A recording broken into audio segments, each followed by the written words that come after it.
For entry, we had a good ammonia system checkout, as you heard this morning.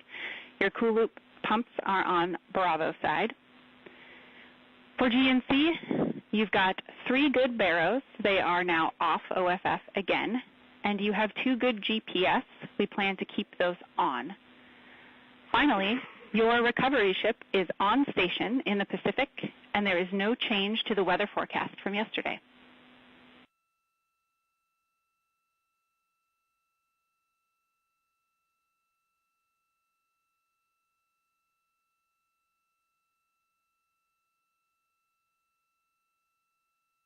Okay, Jackie, we copied all that. Sounds like you're really getting us ready for reentry tomorrow.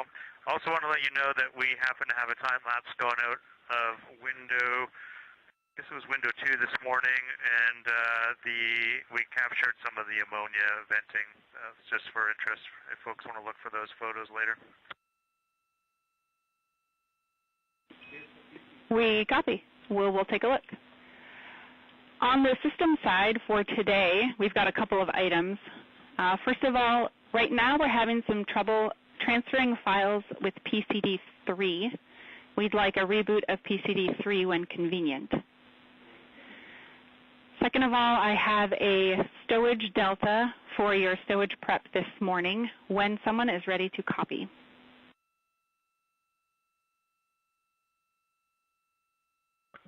Okay, I can copy that. In Locker Delta, bag 8 with a blue label, you should find a temp and humidity logger. We would like you to move that to the F1 small with the yellow label. If there's no room there, try the F1 large with brown label.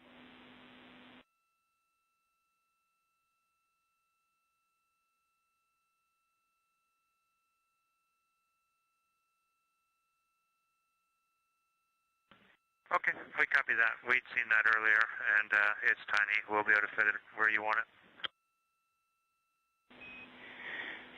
Sounds great. We also had one other stowage question for you. We are wondering if you all happened to find any small items of joy in Alpha 2 or F4 small bag.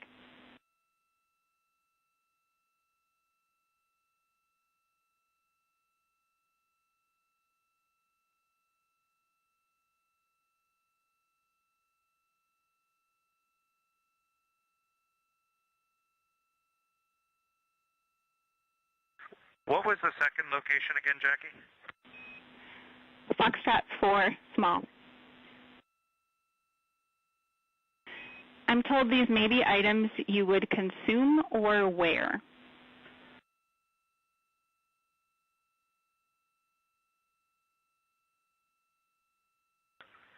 Yeah, we were really pleasantly surprised to find some pretty cool socks.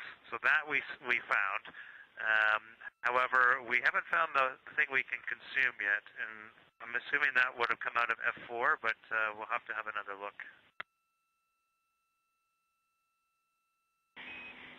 We think that is in Alpha 2, unless Reed has drank all of them.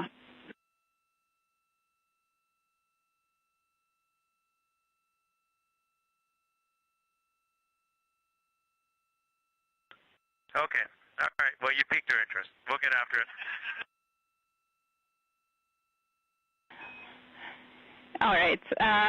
Final item, we'll take an Avatar Lights report when you have it, and any other questions or items for us.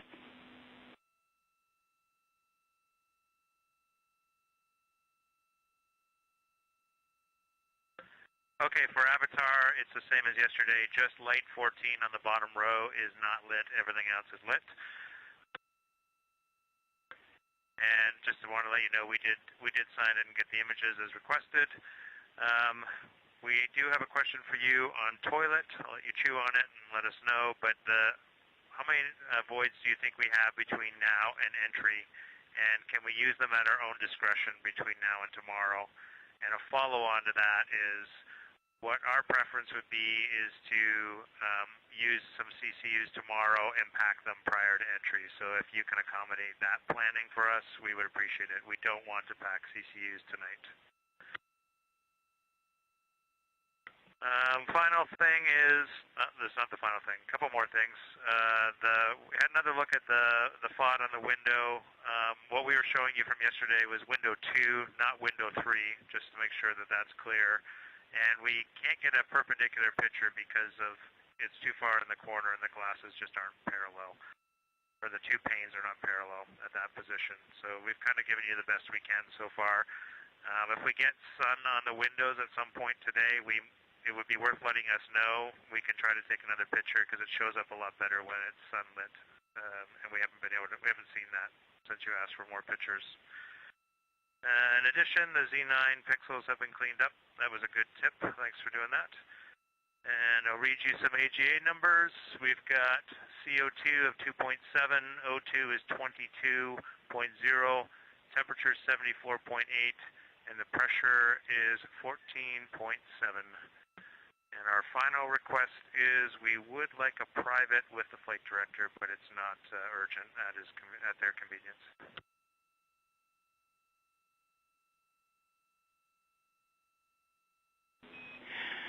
Okay, Jeremy, we copy all. For Avatar, that means you've got at least 36% state of charge, and it'll make its way all the way to the right hands on the ground with that level of battery. So thanks for that status, and we are working on the conference on OE2. We'll let you know when it's in place.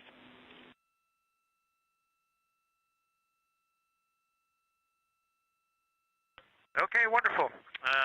Thanks for the Orbit 1 team picture. That's so great to see, and we're still waiting on Orbit 2, so we'll want to see that tomorrow before we come back. And we're glad that Avatar is keeping our cells alive. We've been working hard to keep the cells in our bodies alive, and that little box is doing the same, so that's great stuff. All right, we'll get after it. Lots to do today.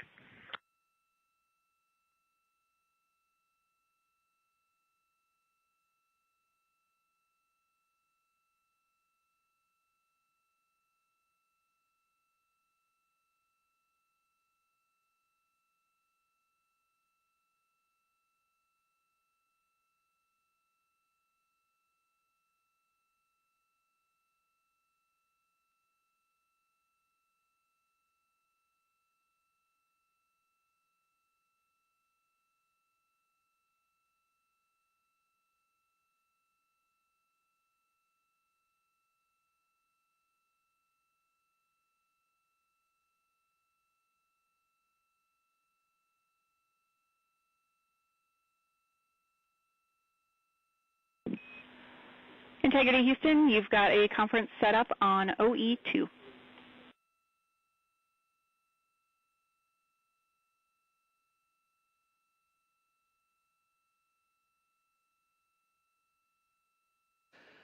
This is Mission Control Houston.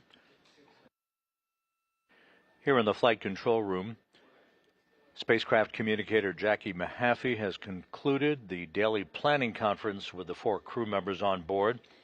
You heard not only her voice, but that of Jeremy Hansen, the Canadian Space Agency astronaut, joined by Reed Wiseman, the commander, Victor Glover, the pilot, and mission specialist Christina Cook on board.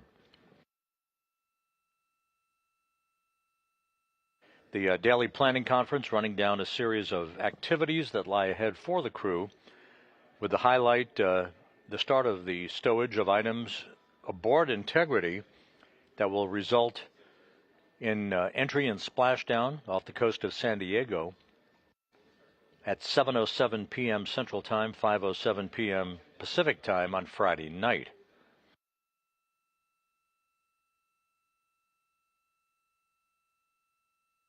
Some of the highlights of that discussion included a reaffirmation by Mahaffey that the recovery ship for the crew, the USS John P. Murtha, is on station.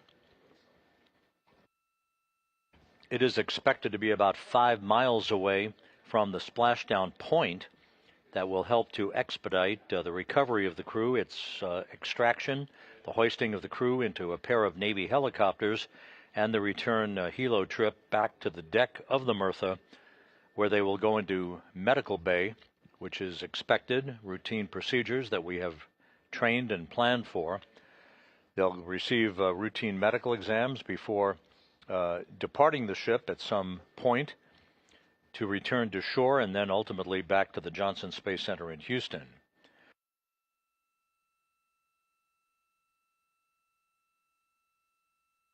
An early checkout of the Global Positioning System satellite hardware on board Integrity, so it understands its position relative to the Earth.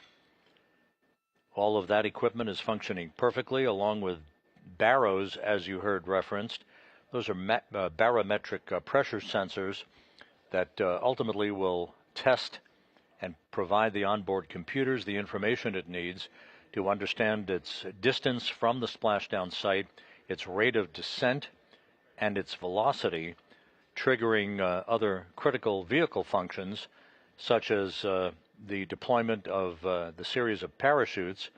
First, the chutes that will pull the forward bay cover off the top of the vehicle, then drogue chutes, and following that, the main chutes, the 3 main parachutes, that will slow Integrity from an initial velocity of some 32 times the speed of sound at the point of entry interface to just 19 miles an hour at splashdown. That whole process over a 14-minute period from the time that the vehicle and the astronauts reach the first traces of Earth's atmosphere to the point of splashdown is just 14 minutes in duration. The weather forecast at the splashdown site is go. Winds are expected to be around 10 knots, wave heights less than 4 feet, and the periodics for the waves rising and falling at about 17 seconds. This is ideal weather for the recovery of the crew on Friday night. Given all of the circumstances, everything is in good shape. In about an hour at 2:30 p.m. Central Time, 3:30 p.m. Eastern Time, we will be moving into our mission status briefing for the day, so we invite you to tune in for that. The crew will be provided with more details about its entry milestones later in the day from the flight control team here in Houston. A final public affairs event is scheduled at 6:50 p.m. Central Time this evening. And then about 3 hours later, at 9:53 p.m. Central Time, is the next critical burn, the return trajectory correction number 2 burn, that will further fine-tune Integrity's path to reach the center of the corridor we want entry to occur in tomorrow evening. The RTC-2 burn this evening at 9:53 p.m. Central will be about an 8-second burn of the reaction control system thrusters to amend the velocity by about 4.2 feet per second.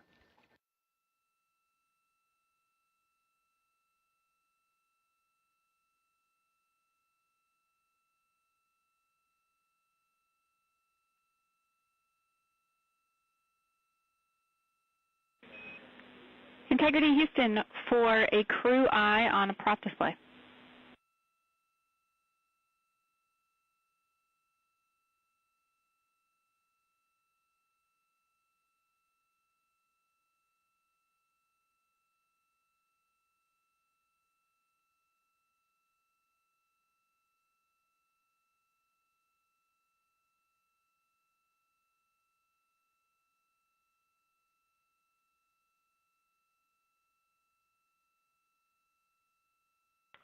Go ahead, Jackie. I'm with you on DU3. Hey, Christina, we're going to start working with the CMRCS, and in particular, we're about to arm the pyro valves, and we're interested in if you all see the same toggling signature that you saw with the service module propulsion system. So if you could pull up CMRCS and keep an eye on that display, we will then arm the pyros.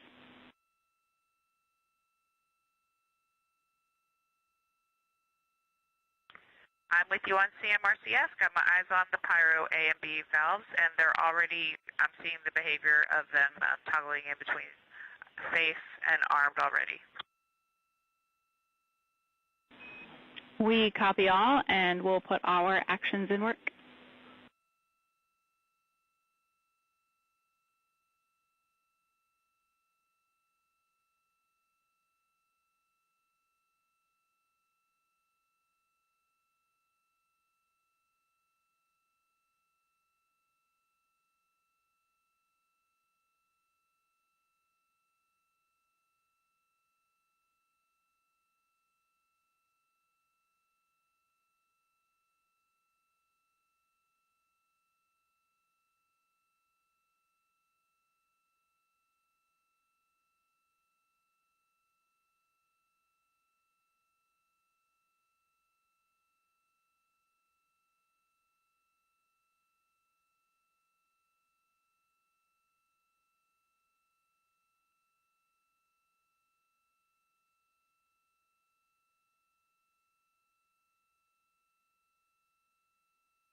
Jackie, we see armed, and it is steady. Houston copies. Thanks.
We've been enjoying the view from solar array wing cameras on Integrity, the great view of the Earth as it grows larger and larger in the field of view.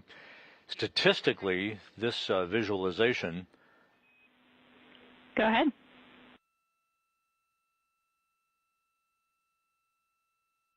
Hey, Jackie, is that the only commanding you were going to do at this time, and you'll call us back in when you actually activate?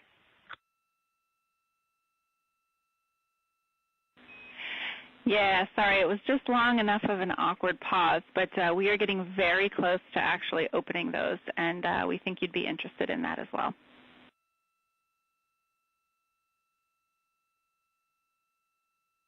Absolutely. And quick note to let you know, we found our little present. We are very excited, and we are having happy coffee shop time up here right now. Excellent. Well, I'll have some down here to celebrate with you.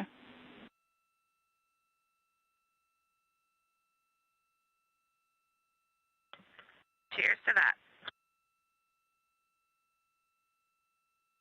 Christina Cook acknowledging what was referred to in the daily planning conference as a present stowed away in one of the lockers on Integrity. Obviously, some special coffee that the crew is enjoying. Now, back to this visualization. This is a three-dimensional view driven by real-time telemetry. Integrity Houston, Christina, we are about to send the string 2 pyro valve, and we definitely want to know what you see and hear.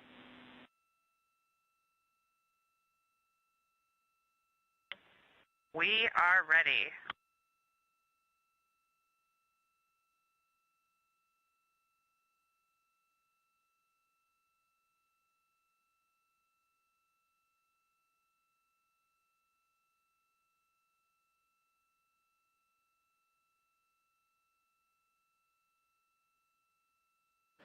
Once again, that visualization that you saw a moment ago showing the distance from the Earth and the distance from the Moon.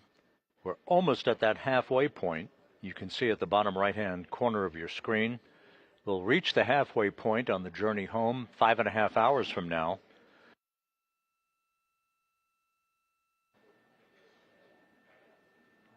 In the meantime, we're doing a quick test of pressurization in the prop system, gathering data on this test flight of Orion, the flyby of the Moon, having been accomplished. Jackie, let me know when it's a good time to give you our commentary.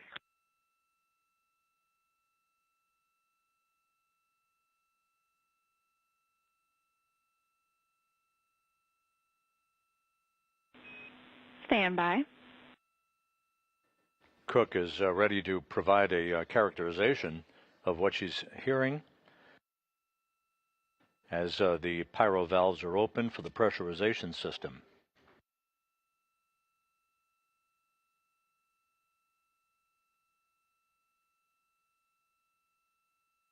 Again, this is a data gathering exercise.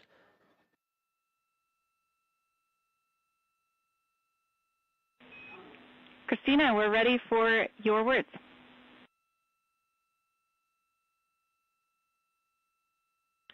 Okay, we do see Pyro B Bravo sent, and at the time that changed, we heard a loud knock, like a metallic knock, like a wrench on the side of the vehicle, very quick. And then a few seconds later, we heard a light knock, like knuckles rapping on the outside. I'm not sure what that might have been associated with.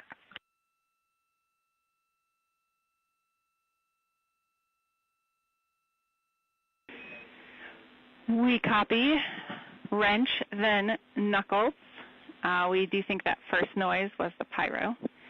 And from our telemetry on the ground, that looked like a nominal string 2 pyro valve open.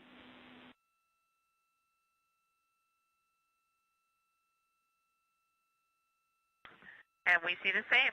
Good news.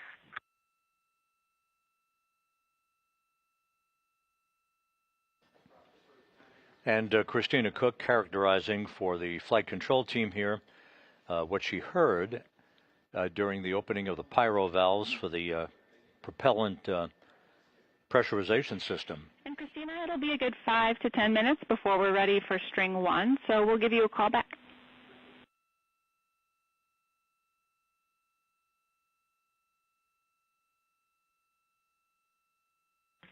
Copy.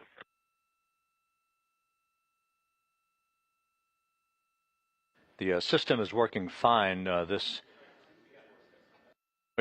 noise characterization test is a data gathering exercise, part of this flight test of the Orion vehicle, gathering data for future missions in which all of the various systems will be exercised for longer periods of time during those respective flights that are in the future.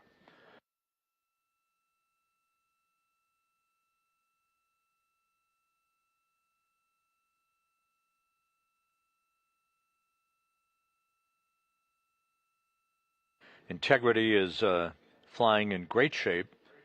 No issues being worked by the flight control team here in mission control in the Artemis flight control room. In fact, it has been very quiet since the entry team came on console several hours ago. This same team will be on console tomorrow morning to guide Integrity and its astronauts back to Earth and to wrap up this mission in which humans... Integrity docking camera is removed and stowed for entry. Houston copies. Victor Glover reporting that he has stowed the docking camera. This is a camera that was installed in the vehicle, in the cabin, that assisted Glover during the proximity operations flying of Integrity several hours after launch back on April 1st to test its handling characteristics as it approached, then backed away, and then reapproached, and then backed away a second time from the interim cryogenic propulsion stage, the ICPS. That was the upper stage of the vehicle that enabled Integrity to reach its preliminary orbit around the Earth. The free return trajectory that was crafted for this mission specifically to provide lots of time, more than 24 hours of time, for the characterization and validation of the critical systems aboard Integrity, including life support systems. All of that trajectory worked to perfection, sending Integrity to initial elliptical orbit that reached an apogee of about 43,000 miles after launch, when it swung back around toward the Earth. The translunar injection burn occurred on April 2nd, enabling humans to break out of low Earth orbit for the first time since Apollo 17.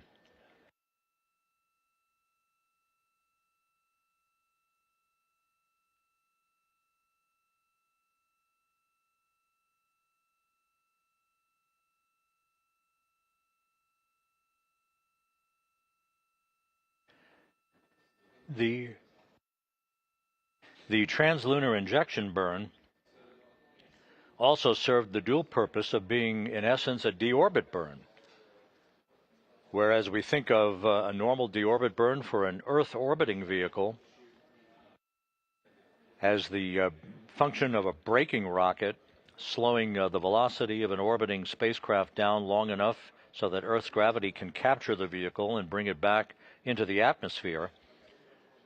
The trajectory that was deliberately designed for this test flight sent Integrity on a free return trajectory where it looped around the moon, exceeding the distance record set by Apollo 13 in 1970, making this quartet of astronauts the humans who have traveled further away from Earth than any other humans in history.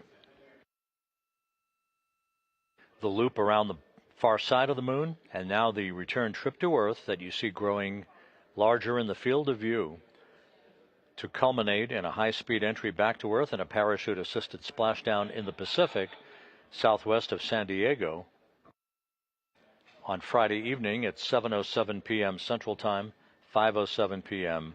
Pacific Time.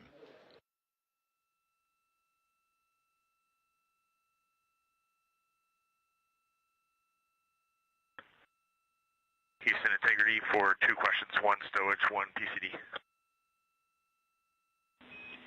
Houston's here for 2 answers.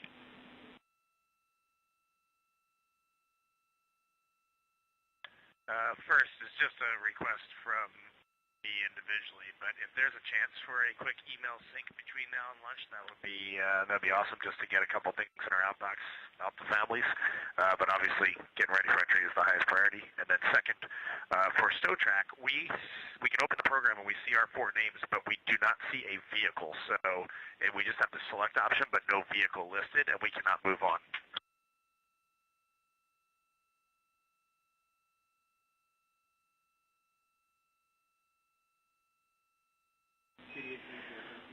Reed, we copy both. Stand by for answers.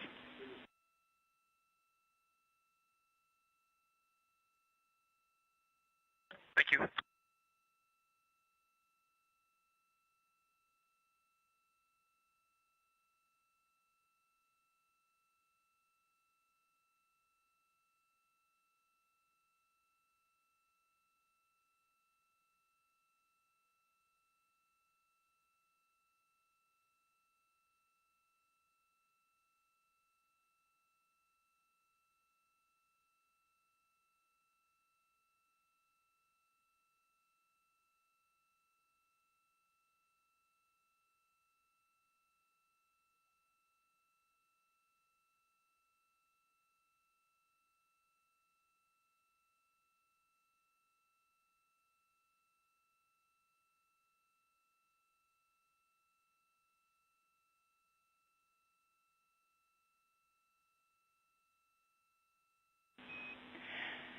Integrity Houston, Reed, back with you.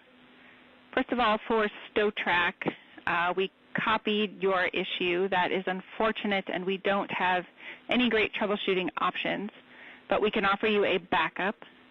It is PVE procedure 26.5.300, stowage return reconfiguration.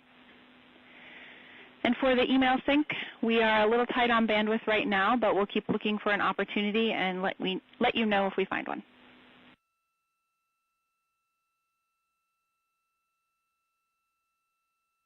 Okay, sounds great. Thank you.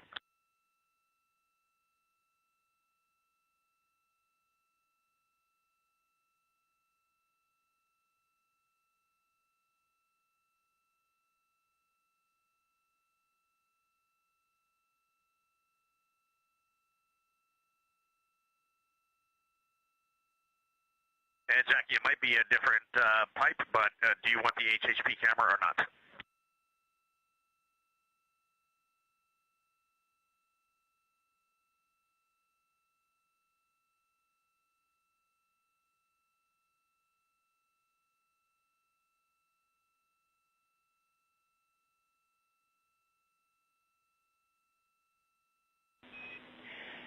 Reed, thanks for checking on the HHP cam. Right now we're doing a little bandwidth trading, including between the email and the camera. Let's leave the camera off for the moment.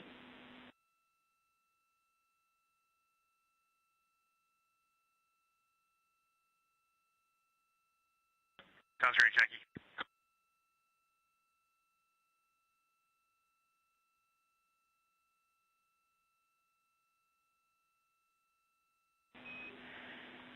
And Integrity Houston, when you are ready, we are ready to fire the string 1 prop ISO valve.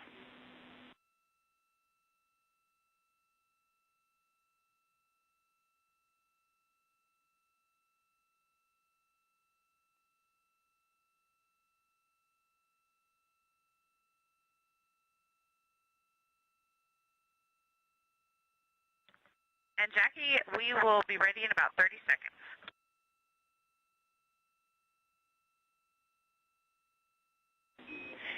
Copy, we'll count to 30 and give it a shot.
This is Mission Control Houston.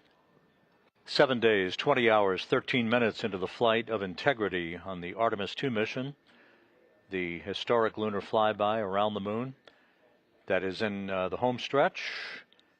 As we see the crew beginning to work all the procedures on the day before entry, as they start to stow the cabin, review entry procedures, discuss procedures with the flight director, Rick Henfling, here in Mission Control, receive final, what they call mail syncs, basically uplink of mail from their families,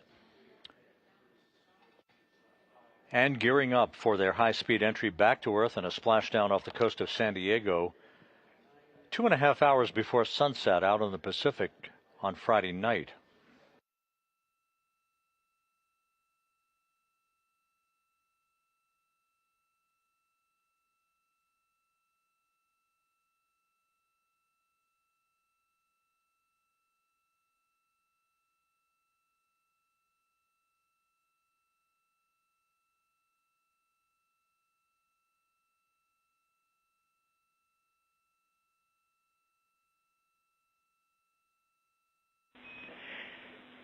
Integrity Houston for CM Prop. We had a good string 1 activation, and we'd like any feedback from you.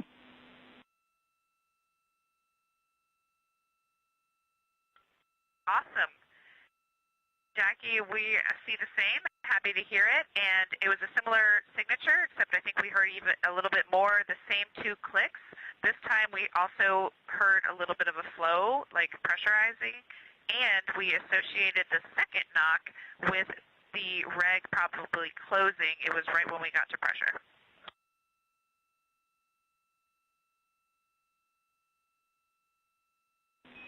Christina, that makes perfect sense. Thank you for all of that feedback. And for Reed, if he can go hands-off email, we are going to do that sync now. And I think everyone wanted that, so if everyone's hands-off email, we'll do the sync for everyone.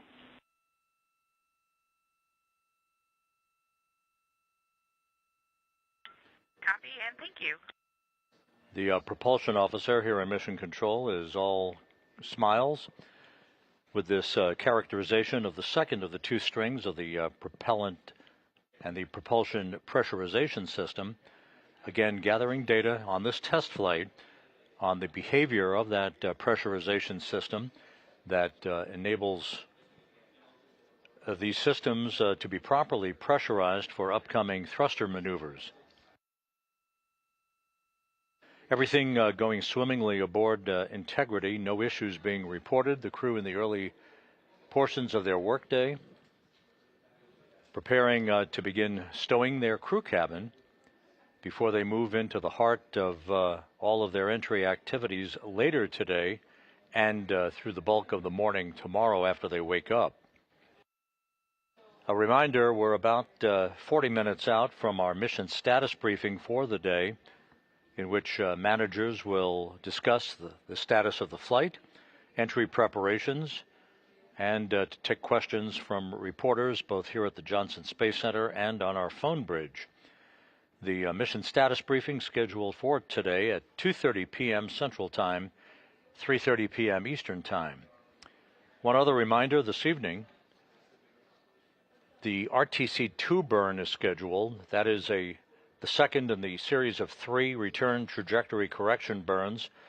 These are fine-tuning maneuvers to basically sweeten the path of Integrity to reach the center line, if you will, of the entry corridor tomorrow. That will put Integrity on a glide path that will carry it to a precise touchdown, hopefully within just a few miles of the recovery ship, the John P. Murtha, which has basically placed itself on station, reporting good weather and the forecast calling for winds just around 10 knots and waves at about 4 feet. Ideal conditions, almost pristine conditions for the homecoming of Reed Wiseman, Victor Glover, Christina Cook, and Jeremy Hansen.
Houston, CFC still complete. We did not have the shipping bubble wrap, so it is gently placed in A3 on top of the docking camera. Should be fine.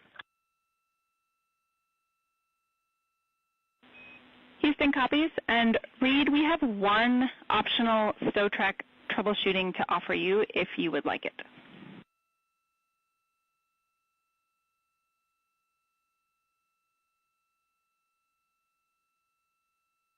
We'll go one more time. All right, it's going to involve typing a few more letters after the URL in the browser. Let me know when you're ready.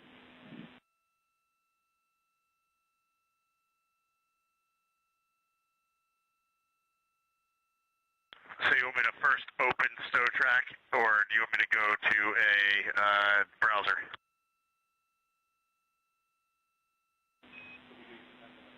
You can open StowTrack and then go as if to edit the URL at the top of that browser. And these words I'll give you are at the end of the last backslash.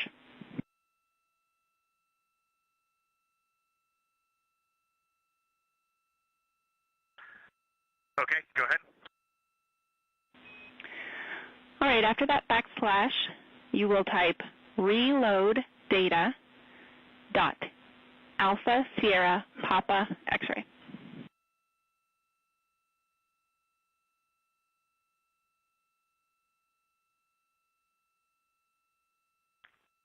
Okay, I'll try. When you hit enter, you might get an error page. If that happens, hit the browser back one time.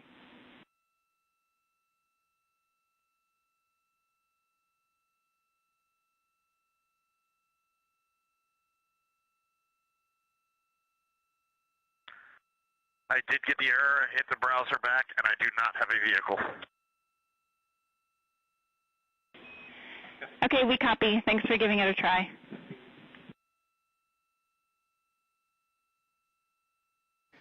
just to be 100% clear, they are not backslashes. It's a local host /slashes.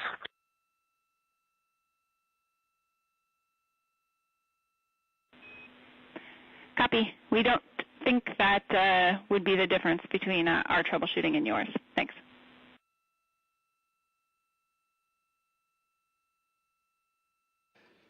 Spacecraft communicator Jackie Mahaffey in that exchange with Commander Reed Wiseman trying to troubleshoot the opening of a browser in which the crew keeps track of items that are being stowed for entry.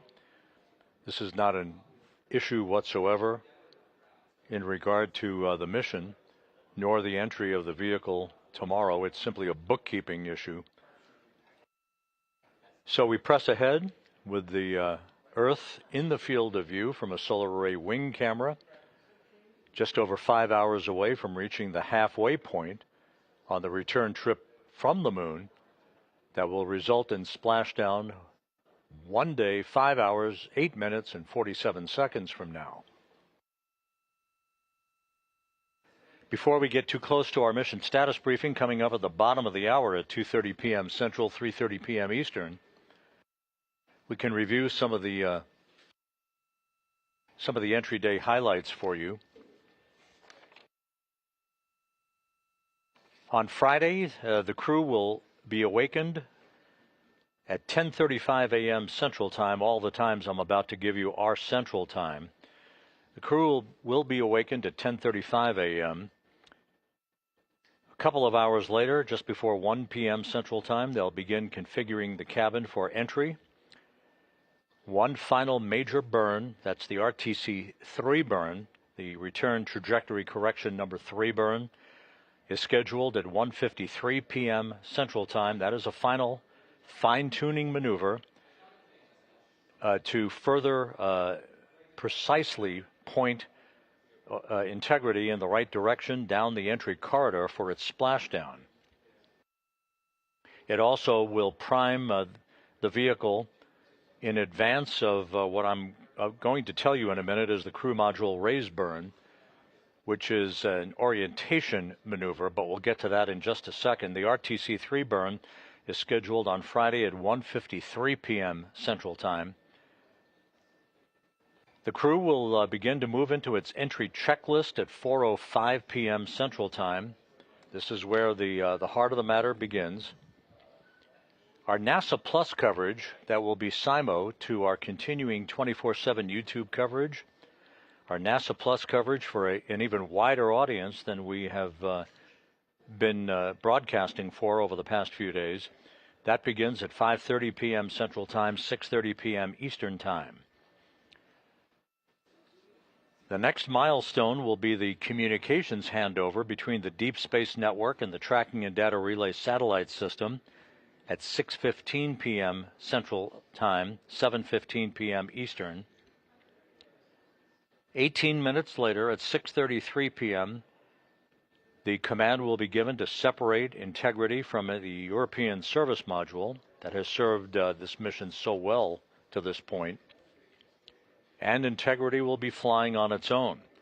4 minutes later, at 6:37 p.m. Central Time, we're expecting a raise burn, as it is called. This is a slight adjustment in the angle of attack of Integrity, essentially lifting the aft end of the vehicle up, nudging it up in an 18-second maneuver that will further fine-tune its trajectory back into the Earth's atmosphere. This angle of attack is important because this will set the stage for how much heating on the heat shield is induced as we barrel through the Earth's atmosphere. That whole process of entry interface, plowing into the Earth's atmosphere, will begin at 6:53 and 30 seconds p.m. Central Time at an altitude of 400,000 feet, traveling 34,882 feet per second.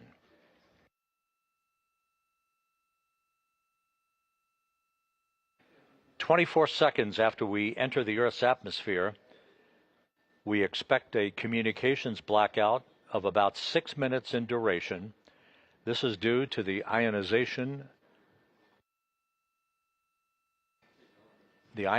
around the heat shield and the vehicle as temperatures increase to about 4,000 to 5,000 degrees Fahrenheit. This is expected. It is planned for. It is no different than you've been hearing in the past during a Soyuz entry to a landing in Kazakhstan under parachutes, or the entry of a Dragon vehicle during a SpaceX commercial crew mission. There's always going to be a communications blackout. In this case, because of the velocity in which we're entering the Earth's atmosphere, the heat buildup will linger for a longer period of time, this case about 6 minutes in duration. We should reach that peak heating point at about 6:54 p.m. Central Time, at which point we will induce 2 role reversals, computer commanded, on the vehicle, first rolling to the left, then back again to the right. This gentle swaying back and forth will dissipate energy on the spacecraft, basically reduce its velocity through the reduction of inertia. We'll come out of the blackout, if everything goes as planned, just a few seconds before 7 p.m. Central Time, and at that point we're just 7 minutes away from splashdown. We should reach an altitude of 50,000 feet at 7:02 and 37 seconds p.m. Central Time, and less than a minute later we'll begin the critical deployment of a series of parachutes. First, the forward bay cover chutes will pull the top cover, if you will, or the forward bay cover of Integrity away from the rest of the vehicle. That will be followed just seconds later by the deployment of drogue chutes, and then finally the deployment of main chutes, the 3 main parachutes, at 7:04 and 44 seconds p.m. Central Time. With the mains out, we will monitor the rate of descent, with splashdown scheduled right now at 7:07 and 6 seconds p.m. Central Time, 5:07 and 6 seconds p.m. Pacific Time. Now that exact splashdown time will vary, and we will provide that for you when we see the chutes begin to unfurl following splashdown in the Pacific. Whether or not the spacecraft is upright in what's called a stable 1 configuration or upside down in stable 2, the 5 CMUS bags, CMUS is the acronym for Crew Module Uprighting System. These are 5 airbags basically at the top of the vehicle that will inflate through helium to upright the vehicle into its nominal orientation, upright, the top of the vehicle pointed skyward.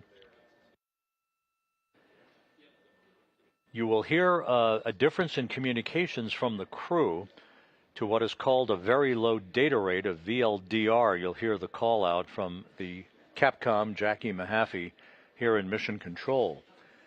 The change is because we no longer will be on the TDRS system, but rather on S-band communications.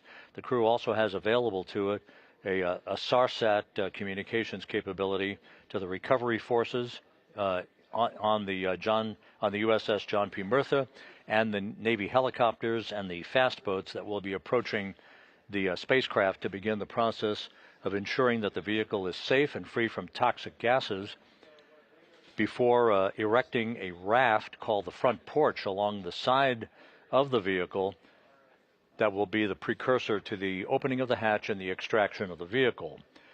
The control of this flight by the flight control team here in Houston is not complete with the handover to the exploration ground systems folks who are working in concert with the Navy. That handover is not complete until the crew has been extracted and is in the raft waiting to be harnessed to be hoisted aboard a pair of Navy helicopters that will take the crew back to the deck of the USS John P. Murtha. So there's a snapshot for you of the major highlights for entry coming up on Friday evening. To put it into perspective, when we reach the first traces of the Earth's atmosphere at 400,000 feet, traveling some 30 times the speed of sound, it will be just 14 minutes until splashdown at a rate of just 19 miles an hour. The deceleration rather dramatic.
Houston Integrity for stowage, can you please track that we are going to keep the card readers deployed for a few more hours? Please do not let that slip our memory.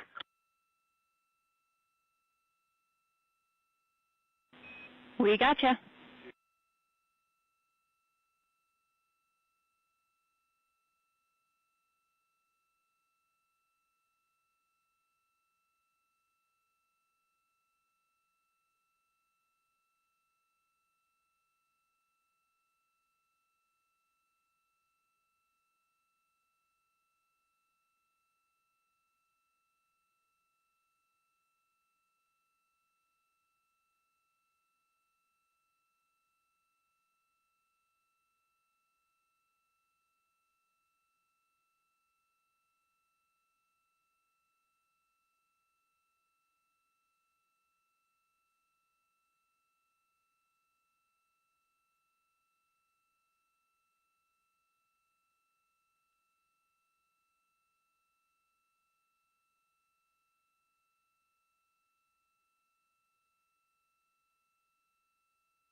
This is Mission Control Houston.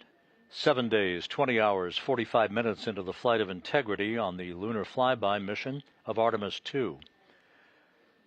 The repositioning of one of the solar array wings on Integrity, giving us a view of the Earth.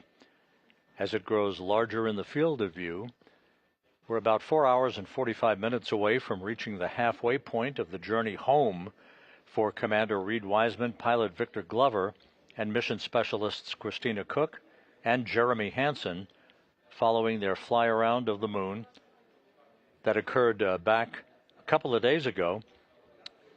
One of the highlights of this mission in this test flight of Orion's spacecraft that will culminate with the splashdown of the astronauts and Integrity in the Pacific southwest of San Diego on Friday night at 7:07 p.m. Central Time, 5:07 p.m. Pacific Time, just 2.5 hours before sunset. The crew is well into its ninth flight day. This is a day that is largely devoted to the stowage of items in the crew cabin, reviewing their flight data file for entry procedures and timelines. They will be witness to another critical burn later this evening, the return trajectory correction burn number 2, that will further fine-tune Integrity's path to reach a corridor over the Pacific Ocean in which they will split the uprights to move across the Pacific into the Earth's atmosphere, descending at a rate of speed that will reach about 32 times the speed of sound for a parachute-assisted splashdown to bring this mission to an end. More details from today's mission management team meeting and status on the flight are coming your way in just about 7.5 minutes at the bottom of the hour at 2:30 p.m. Central, 3:30 p.m. Eastern Time with our daily mission status briefing.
Artemis II mission is a test mission of the Orion space capsule. Artemis II will be the first time we put humans on this rocket. We're going back to the moon because it's the next step in our journey to Mars. We were always going to the moon.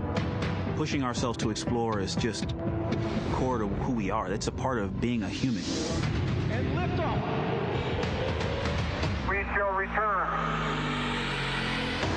Continuing to test out every bit of Orion. Coming back to Earth, 7 miles a second. When humanity sets big goals, we can bring together genius from around the world. You have the best people on planet Earth putting this vehicle together. That's what's up. To innovate for the benefit of humanity and to inspire the world through discovery. And here we go.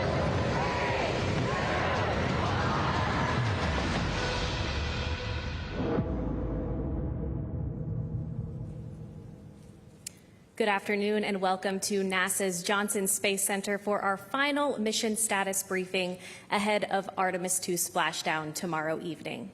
We are joined by a panel of specialists today. Joining us is NASA Associate Administrator Amit Shathria, Artemis II Flight Director Jeff Radigan, and Artemis II Orion Vehicle Manager Breniel Rodriguez.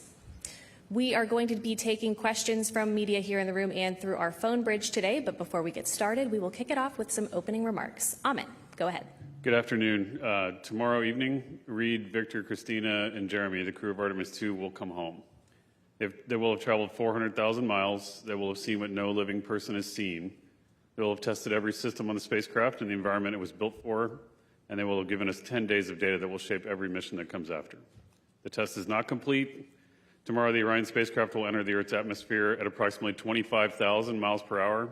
That heat shield, the thermal protection system, which is built by American hands and American factories for materials designed to withstand temperatures that approach the surface of the sun, will bear the full force of that reentry. Every system we've demonstrated over the past 9 days, life support, navigation, propulsion, communications, all of it depends on the final minutes of flight. We have high confidence in the system and the heat shield and the parachutes and the recovery systems we put together. The engineering supports it, the Artemis I flight data supports it, all of our ground test supports it, our analysis supports it, and tomorrow the crew is going to put their lives behind that confidence. Until then, the flight control team, the engineering team, the recovery forces in the Pacific, to every engineer, every technician that's touched this machine, tomorrow belongs to you. The crew has done their part. Now we have to do ours. With that, I'll turn it over to Jeff. Thanks, Amit. I will mention that the crew's had a great time in space, and they've really enjoyed doing all of the checkouts that they've done. Of course, the lunar flyby was quite a day. But now we absolutely turn towards entry. And so Rick Henfling and the entry team are on console today, getting ready, doing all of the pre-entry checks, and ensuring that the cockpit is configured for entry, which will, of course, occur tomorrow. I do have a few times for you as the capsule comes in.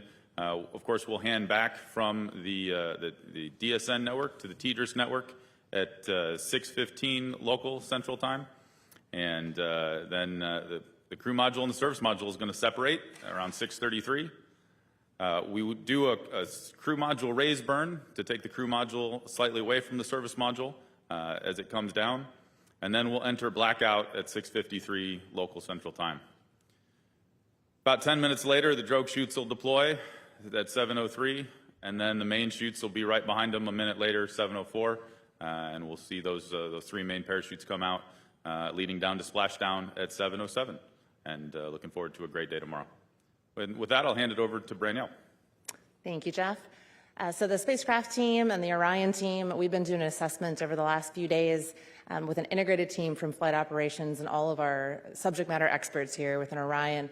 And we've reviewed all the systems, we've reviewed all the reentry procedures and activities, and we are good to go. And so the team's done an excellent job walking through those, ensuring that those systems on board Orion and on the ground are ready to support. Orion remains healthy. It's been working fantastic. And Debbie showed you some images yesterday of our TPS system, our thermal protection system. And we completed those assessments, and everything looks really, really well to continue on. So we're ready to go inside the vehicle. The spacecraft systems, it's a nice 75 degrees, so kind of like a winter day in Houston. And it's crew's loving it. So everything is looking really well from the vehicle standpoint. Thank you. All right, we'll start with questions here in the room. Please raise your hand if you have a question. Eric. Eric Berger, Ars Technica. Thanks for doing this. Question for either Amit or Jeff, I think. Back a little more than a decade ago, the Curiosity mission had its 7 minutes of terror.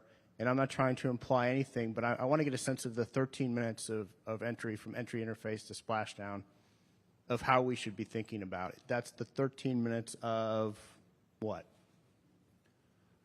I mean, I'm going to tell you, it's 13 minutes of things that have to go right, is the way I think about it. I have a whole checklist in my head that we're going through of all the things that have to happen.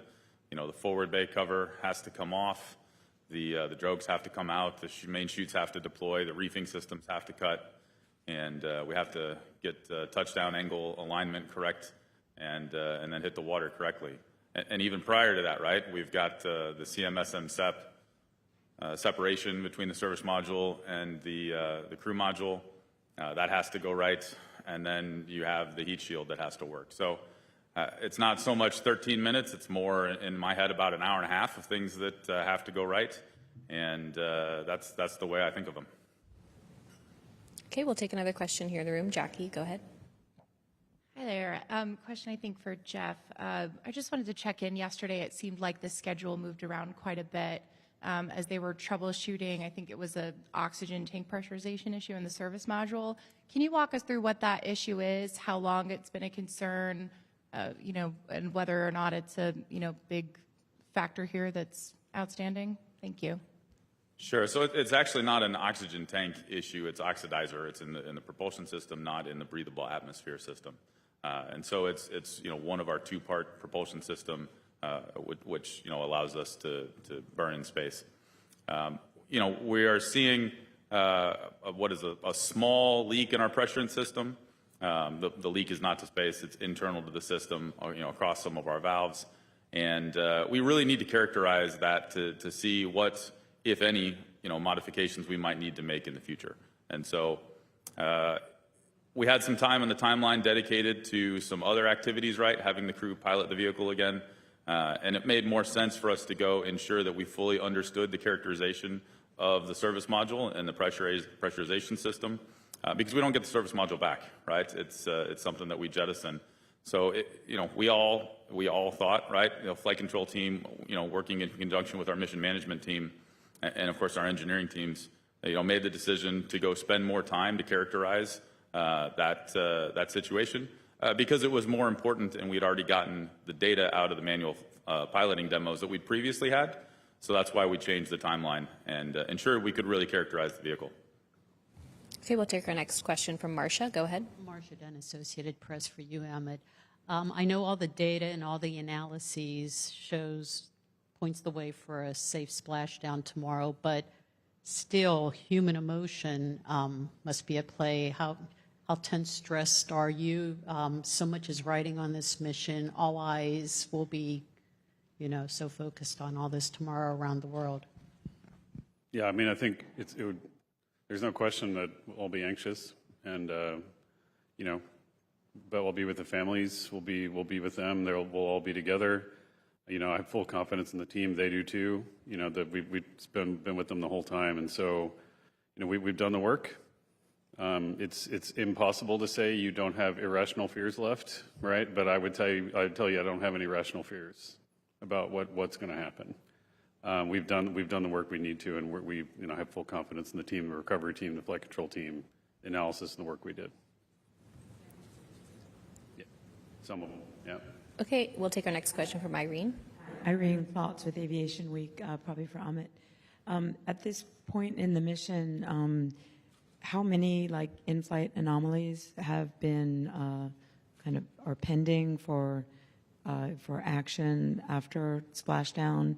And compared to the list of objectives that you laid out for this whole mission, and realize you still have this very major part of it ahead, but how satisfied are you with that the mission objectives have been accomplished? Well, Brittany, I'll talk about the details, but I'll tell you the team has extracted every ounce of test data we can out of it. I'm very pleased with the coordination, the way that we've added objectives in flight, and the way we prioritize, like Jeff said, on on cases where you need actual forensic data on the hardware we're getting back versus not. So we prioritize that the right way. But Brynjol, you want to talk through that a little bit?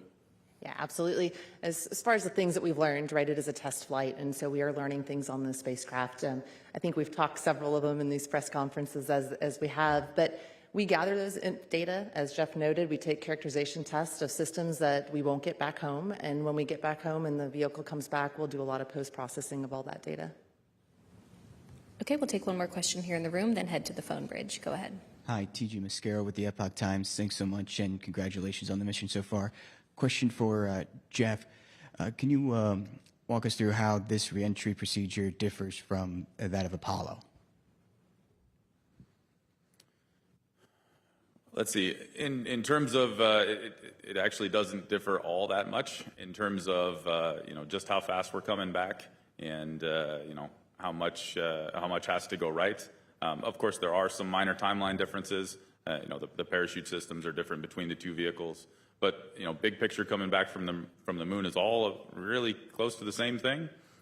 You don't have the long coasting arcs that you have in low Earth orbit. You're really coming straight down and coming and hitting the atmosphere a whole lot faster. But that means you go through it a whole lot faster too. And so I'd say it parallels Apollo much more than it does some of our low Earth orbit returns. And that's really what we're looking forward to. They're coming home pretty fast.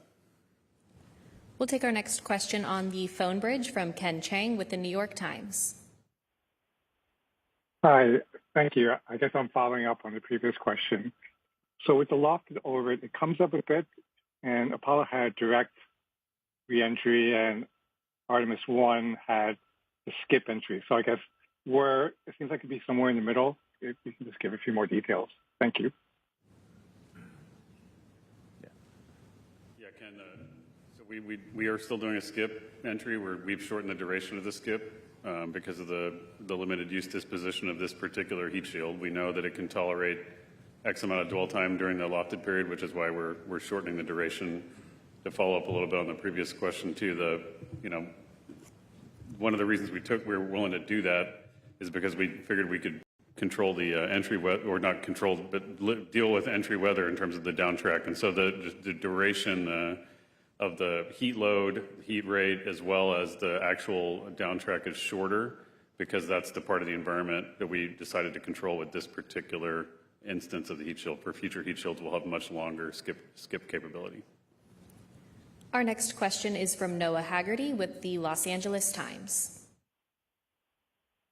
Hi, thanks. I'm wondering if there's any chance folks in San Diego along the coast will be able to see reentry, and what the exclusion zones and enforcement will look like out in the ocean for anyone that hopes to travel via boat to watch reentry and splashdown. Let's see. So the path that we're coming in, I don't expect it to be visible from the folks in California.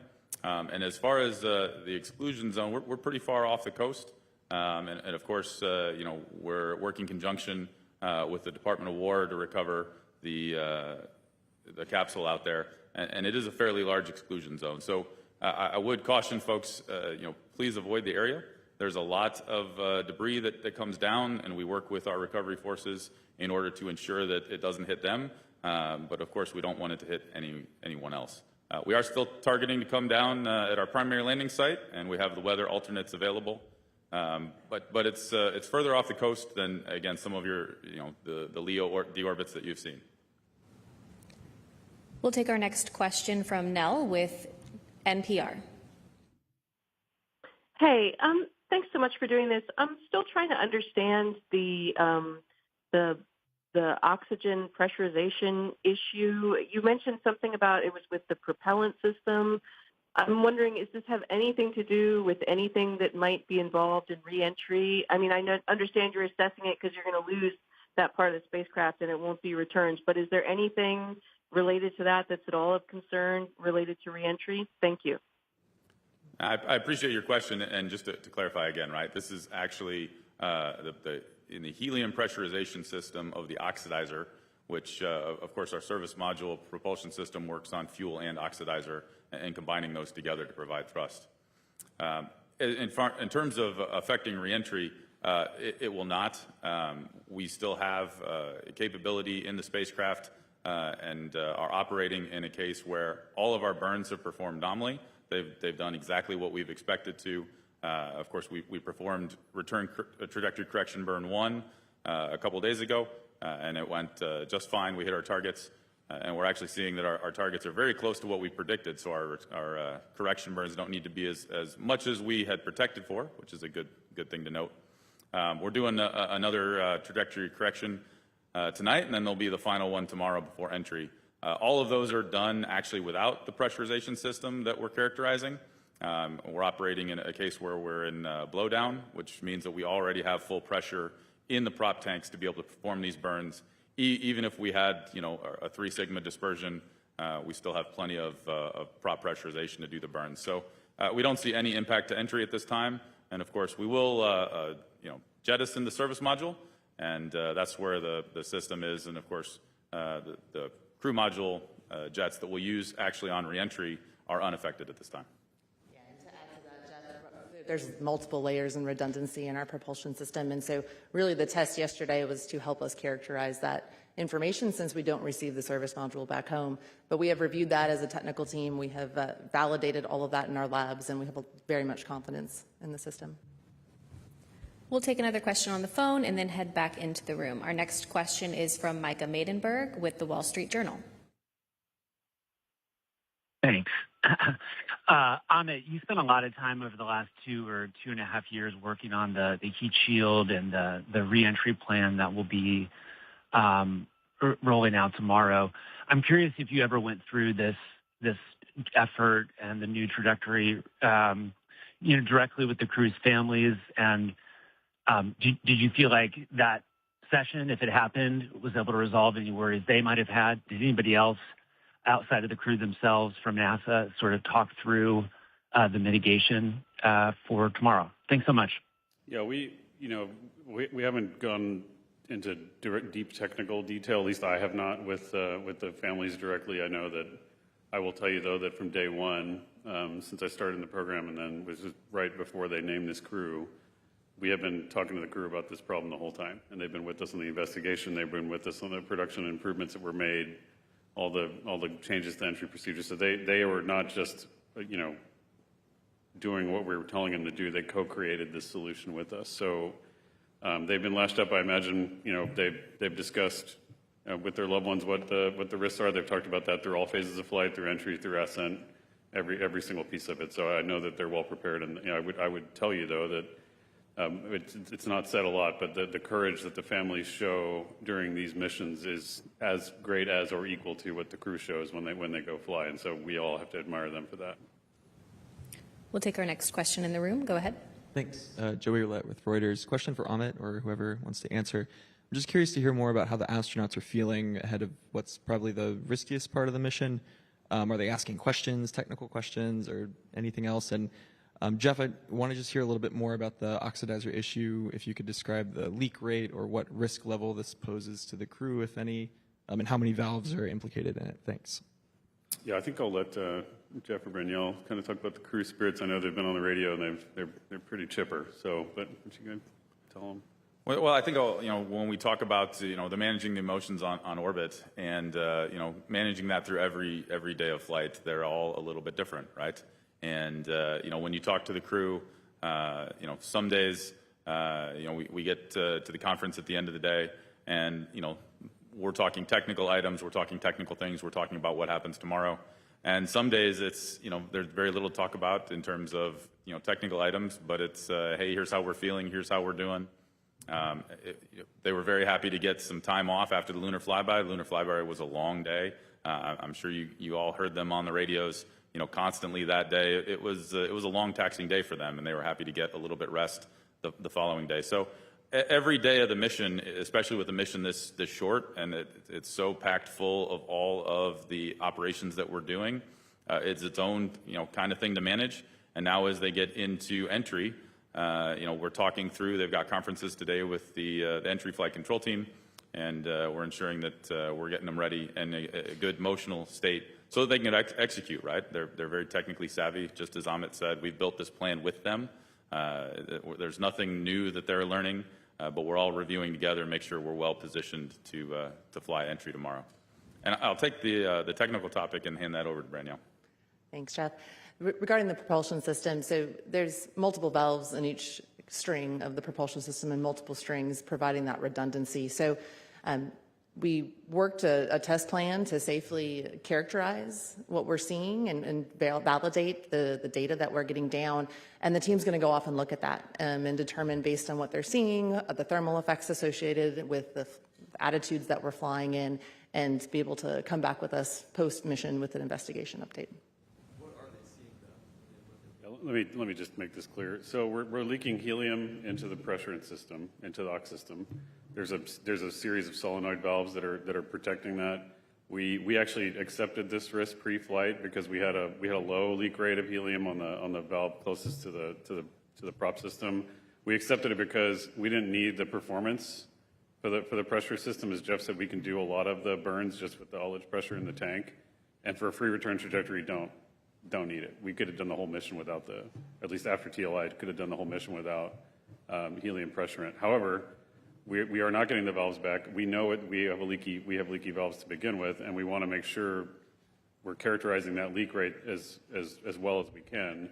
The leak rate we saw in flight is now an order of magnitude higher than what we saw on the ground. It's still acceptable, but that will lead us to probably an extensive redesign of that valve system. I don't need those valves to hold pressure in the same way for a LEO orbiting mission, but for a lunar orbit mission, I do. I need all the performance in the system so I can pressurize, which is why we prioritize that side of the valves. Okay, we'll take our next question right here. Hi, Josh Dinner, space.com. I'd like to follow up on Joey's question a little bit about how the crew is feeling. Most astronaut missions to space these days are quite longer than 10 days. Do you get the impression that there is any sort of bittersweet feeling about how soon their mission is coming to a close, even though they are hyper-focused on their task ahead? Another question, can you clarify why San Francisco, the coast of San Francisco, was chosen over other landing locations like the Gulf or the Atlantic? It's San Diego, so it's near Naval Base San Diego, which is we like them. They help us. So that's why. It's because proximity to where they do fleet operations, which too, we also climatologically, those waters are pretty calm, and so we do a lot of recovery operations there. In terms of how they're feeling, I mean, like you've heard them. They're it's interesting. I really want them to answer this question when they come back because the ranges of emotions are crazy for them. But they are some of the most thoughtful, incredible people that I've ever known. And even some of the moments I think a lot of folks have thought about, just what you've seen them, the expressions of love and devotion to family and what they've shown. To me, is a great, example of why we go and do these missions, right? If you can't take love to the stars, then what are we doing? Like, why would we even go? And so that's why we send humans. That's instead of robots. Sometimes that's where we have that firsthand witness. And so they're going to go through a whole range of just like we have watching them. And I think that's the whole point, is that we can share that experience. Okay, we'll take our next question right here. Thank you. Dr. Allison McGraw from Mysterious Meteorites here in Houston, Texas. In addition to the real-time data coming from the Orion spacecraft, will there be any ground systems used, say radar or really rapid telescopes? Thank you. Let's see, in terms of gathering data from reentry, I'm trying to understand your question. Yeah, so we have a whole set of actually aircraft that we're going to use to gather data off the spacecraft as it comes down in. And then once it gets back, of course, we're recording data on board that we don't get down on the ground in real time, and we'll use all of that information that we record on board at a much higher rate than we can actually pass it down through our communication systems to be able to ensure we fully understand what occurred. Okay, go ahead. Mark Kirkman with NSF. I'd like to follow up a little bit more on the entry, just a smidge. This is probably for Jeff, but commentary eloquently put it that we're doing the correction burns to split the uprights.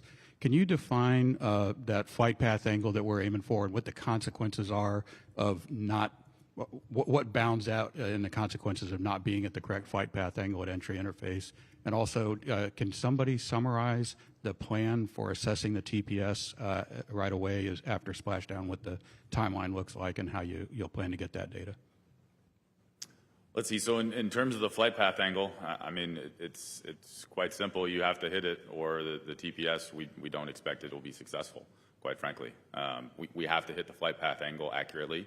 And what we're doing over the next day and a half is ensuring that all of our correction burns, which are very small and calculated to be very small right now, get us exactly on that angle, right? We've got about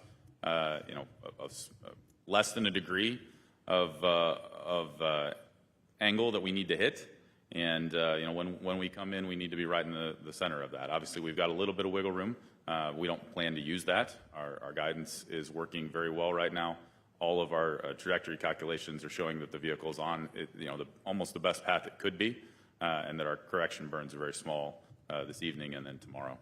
But we have to, let's not beat around the bush. We have to hit that angle correctly. Otherwise, we're not going to have a successful reentry. And then part of your second question, we actually have our thermal protection experts on the vehicle, on the ship that is with the team as a part of the recovery.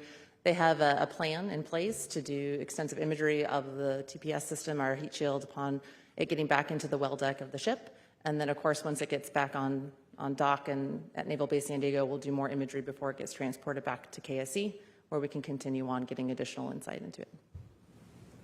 Okay, we'll take our next question right here. Go ahead. Thank you. Jackie Goddard for the Times of London. Could somebody please clarify the peak heating, peak temperature, the peak velocity, because the miles an hour are jarring a little with what Rick said yesterday in terms of the feet per second, and also what will the astronauts feel, see, and hear on the way down? Thank you.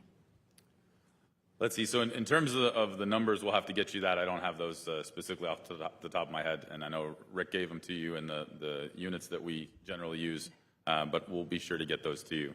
In terms of what the astronauts are going to feel and hear, they're going to feel and hear when all the various chutes deploy, and when the forward bay cover comes off, all of the pyrotechnic events that are part of a nominal entry, descent, and landing sequence. They're going to hear them, they're going to feel them, and it's actually, I think, going to be a fun ride for them. They're looking forward to hearing and feeling them, by the way. We did our checkout of the crew module propulsion system a little earlier today, and when we actuated the valves to actually prime the system, of course, they're waiting inside the capsule, just waiting to hear that, knock of it sounds a little bit like a wrench on the spacecraft. And that means that the valve actuates successfully, and that's what they're looking forward to. So, they're looking forward to what they're going to hear, and they'll be able to tell you all about it when they get home. And we actually had on Artemis I, we had a video during reentry where you could hear the acoustics inside the spacecraft, and I think that's been shared externally, and so it's been a helpful contributor to know what to experience for Artemis II. Okay, we'll take another here in the room and then head to our phone bridge. Go ahead. Hi, Ed Lavandera with CNN. Thank you for the time today, and good luck tomorrow.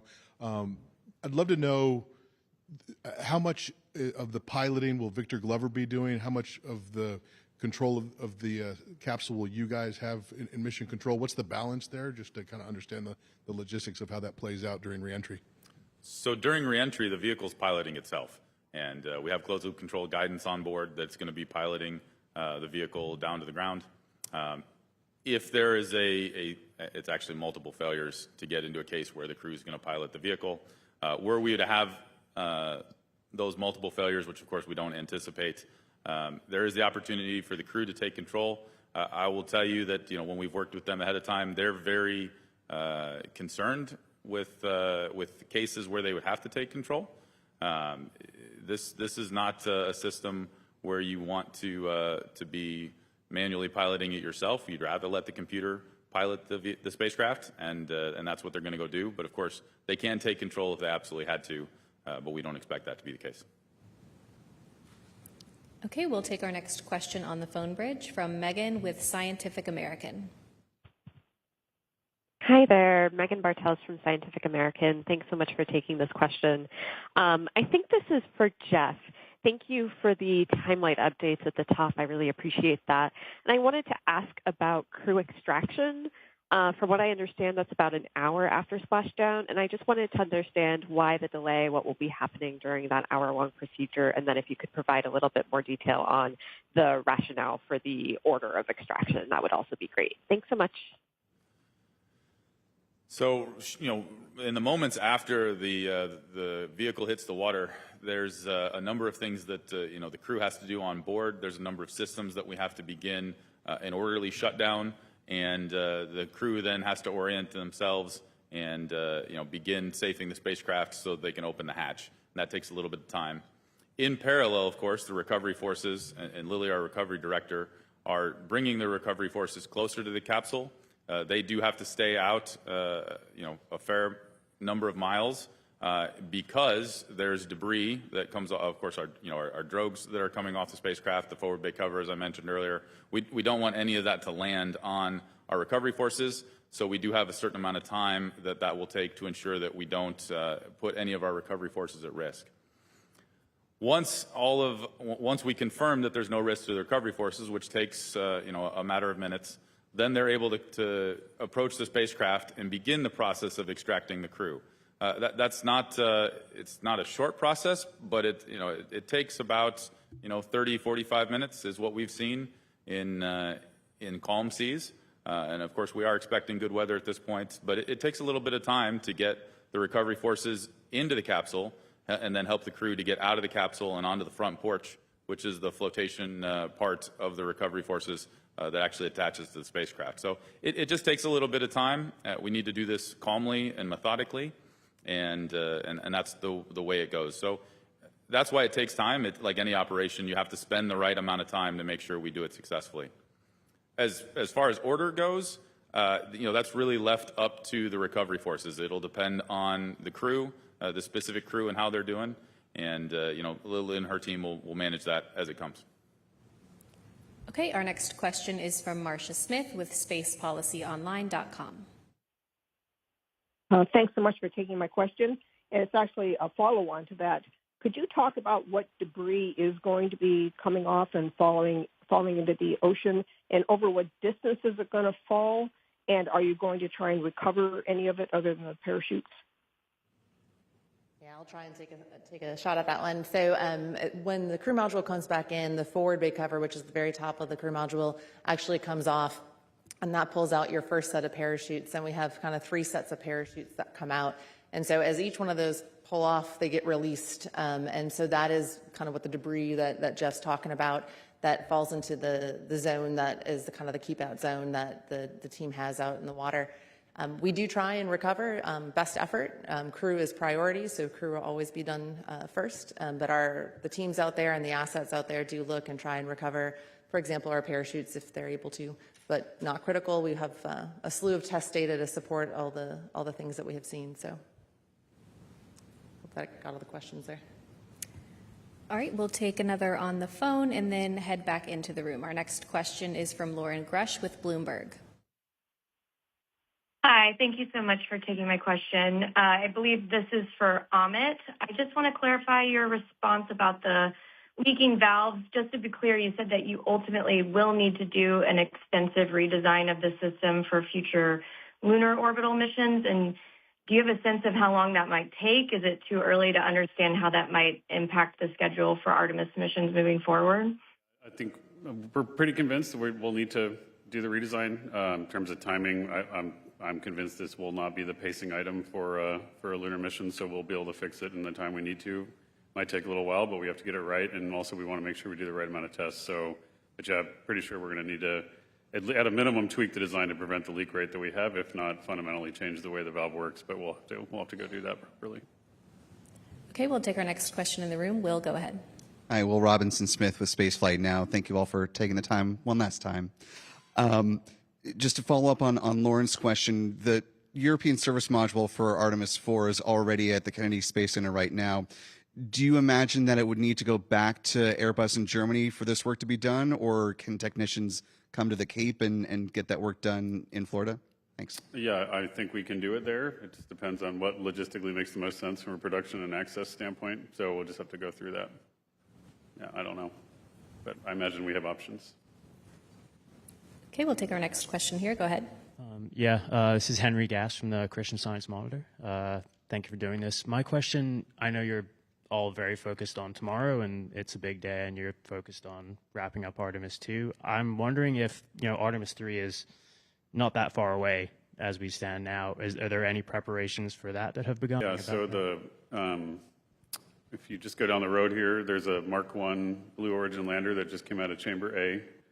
That's getting shipped back to Florida. I know that folks at Boca Chica are getting the Block 3 Starship ready to roll. They've done cryoproofing. They're going to do static fires here shortly in April and hopefully get off relatively soon. Core Stage 3, the top 4 fits of Core Stage 3 are going to ship from Michoud on the 20th of April.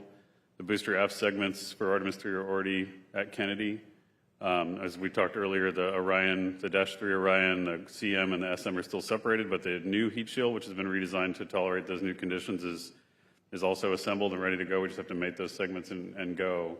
And so we're in earnest, proceeding as quickly as we can. The mobile launcher, one, did not sustain, does not require the kind of refurb that we need. So we already moved the crawler transporter up to Pad B, and we're going to bring the ML back into the VAB hopefully by the end of next week and get on with it. Okay, we'll take our next question in the room. Go ahead. Hi, JJ Love with Tech Talk Media. Thanks so much for doing this.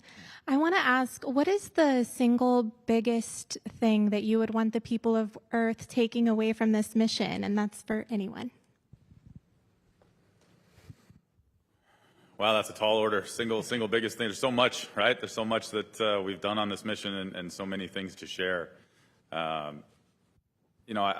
look at, all of the crew's reaction on flyby day, all of the snippets that they shared with us, the imagery, the videos, and it just makes you want to continue to go back, right? I think that they said it best. This isn't the trip, it's the first of many trips. And we just need to continue on because there's so much there. Think about how much we thought we knew what was going on and we thought we knew what the moon looked like, and now we see it a totally different way. I think we're going to see that on the next mission to the moon as well, and we just need to keep going. Okay, we'll take two more here in the room and then head back to our phone bridge. Go ahead. Hi. Question about the astronauts' schedule for the next few hours or next day or so. Just wondering, are they going to have the ability to talk to their family? Do they have a last meal aboard Orion they plan to eat? What are their activities before they actually get set up for that splashdown?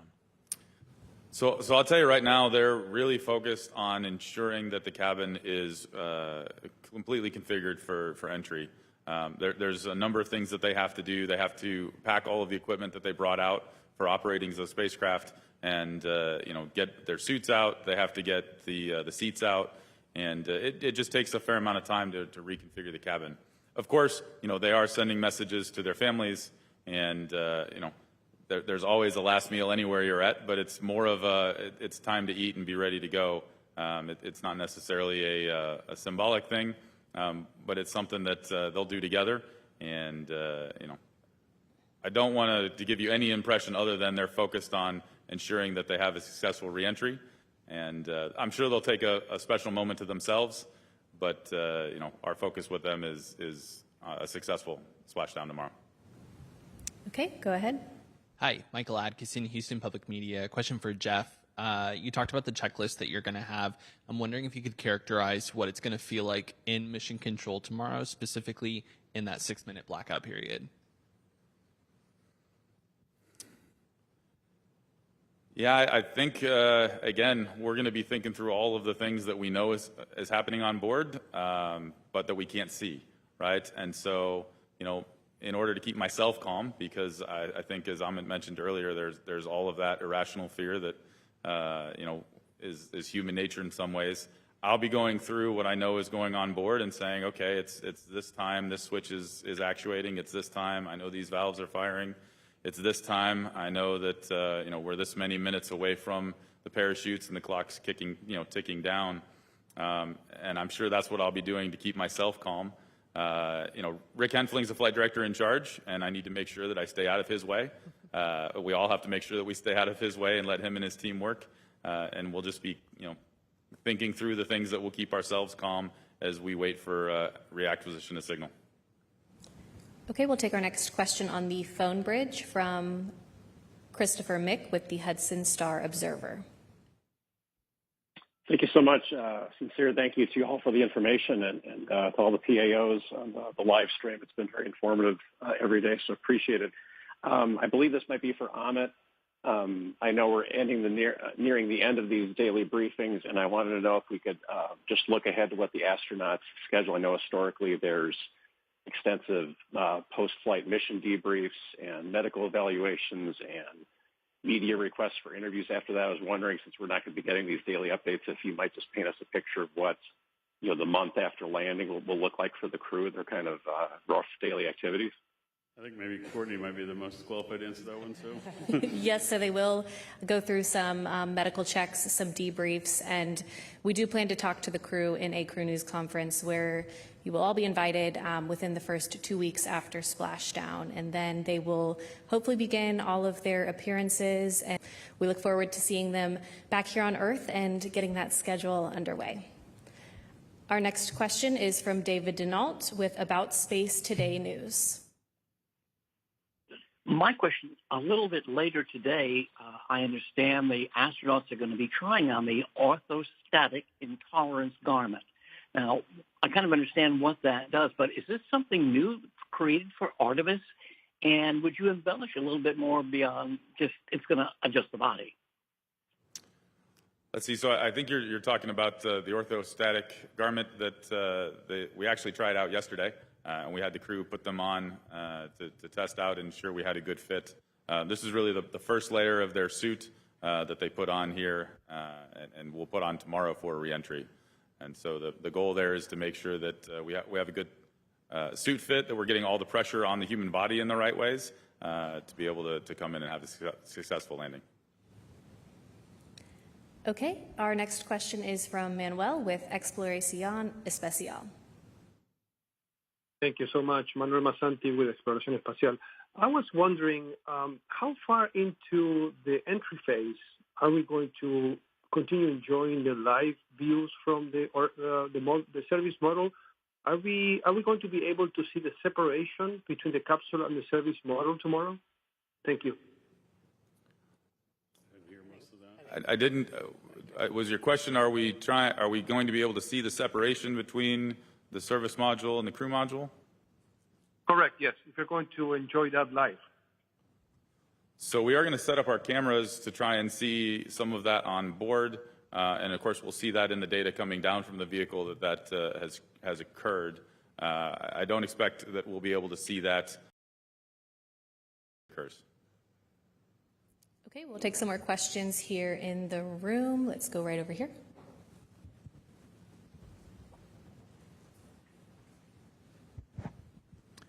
Robert Coppinger from the British Interplanetary Society's Spaceflight magazine. The crew module for Artemis II, will it be refurbished and reused for a future Artemis mission? It's possible. There's some components we might use. The pressure vessel will probably be compromised, but Brunel, I don't know what the current reuse. Yeah, so we'll be bringing the vehicle back. There are a significant number of components within the module that we'll be pulling out to reutilize it, and then if going forward from there, we'll see what we need to do. Okay, we'll take our next question here. Go ahead. Thank you, and thanks for doing this. Tom Clark from Sky News in the UK. We now understand the crew are not going to exceed the Apollo 10 re-entry speed record.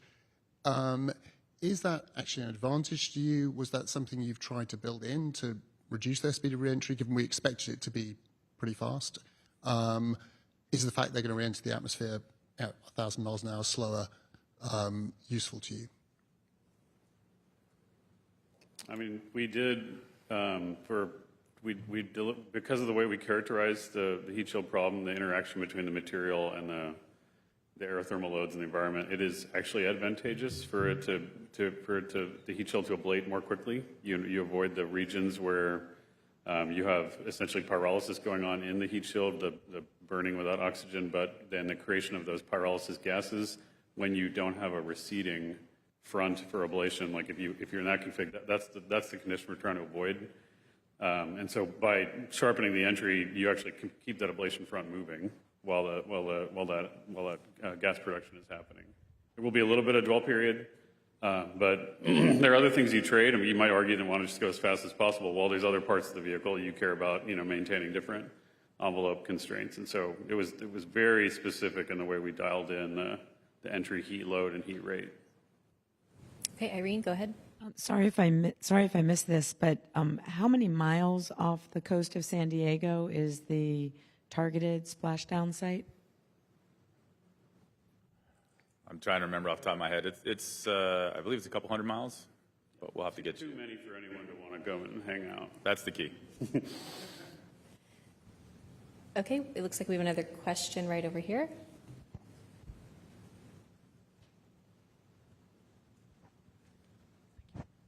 Hi, Dan Lenan from the Naval Postgraduate School. I have a couple status questions.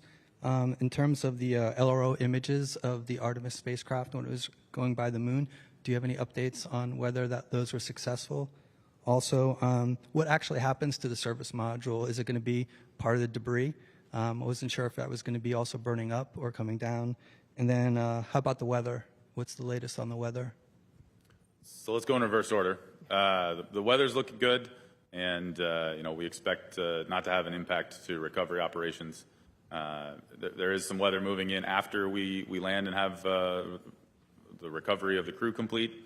And so, of course, Lily, our recovery director, and, with the captain of the ship, will be, figuring out exactly when to get the crew off the ship and back to the naval base. They'll have to take a look at what that timing is. And, of course, we expect them back here sometime on Saturday. Okay, anyone? Service module? So the service module, it'll actually re-enter Earth's atmosphere and burn up. So it is part of the debris, and we keep that as part of the keep-out zone. Can't remember the first question. I haven't seen any of the reports from LRO yet, so we'll have to investigate. Anyone in the room here still have a question? Okay, Jackie, we'll go ahead and go back to you. Thanks. Yeah, one quick follow-up for you on the oxidization, pressurization. Were there any signs of this also in Artemis I? Can you remind us, and what went into that decision to kind of just assume this risk heading into flight? Thanks. Artemis I, we didn't. We knew we had PCA leakage with the helium side. Again, given the Artemis I mode, we decided, like in distant retrograde insertion as well as the rest of it, we could tolerate it. The big difference here is we did the TLI burn with the Orion, as opposed to the ICPS. So that, I'm not sure that that's related. It just so happens that that's when we saw the leak increase. It probably is related somehow. But Branielle, did any more details on one? I'd have to go back and get the data on one. I apologize. I just don't remember. Yeah, but we did, Jackie, we accepted the risk for two just because the leak was small enough and we knew we had plenty of pressurization volume to go deal with. We didn't see it as a common design feature across all the different valves. It was isolated to that one particular one, and with the mode we had picked for free return, we didn't need the performance, and so. Yeah, and I think that's the key, right? We designed the mission to be able to tolerate this type of failure, and we baked that into how we designed the mission with the low Earth orbit, the high Earth orbit, and then the free return trajectory. So it's something that for multiple reasons could have occurred, and we were prepared for it ahead of time.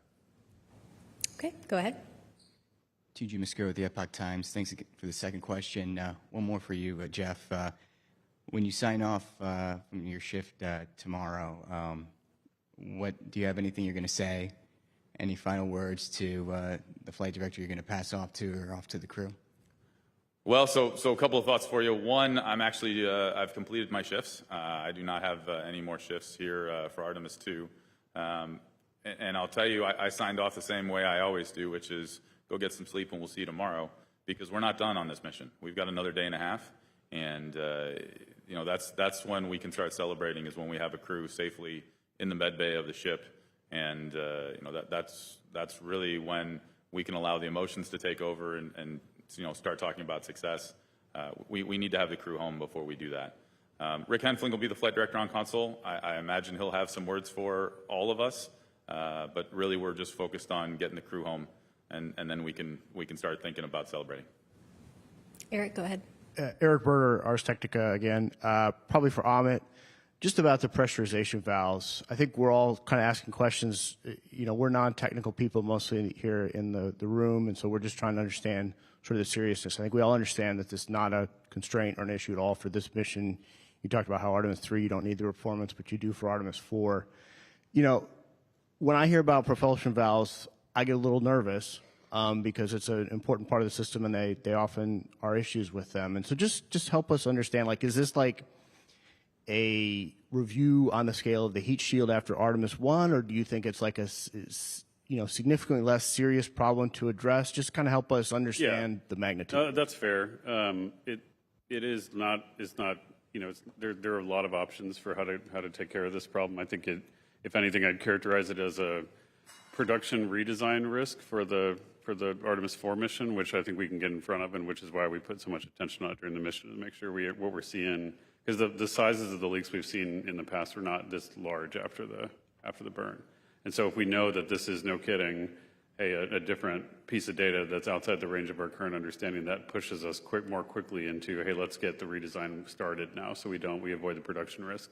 It's not a safety of flight, safety of crew, must work function like the heat shield investigation sent us down. And it's going to take work to get it right, but it's not at that magnitude. Okay, we'll take our last question from Marcia. Go ahead. Marcia Dunn, Associated Press. I wanted to clarify that the immediate families will be watching for mission control for entry and splashdown. Is that correct?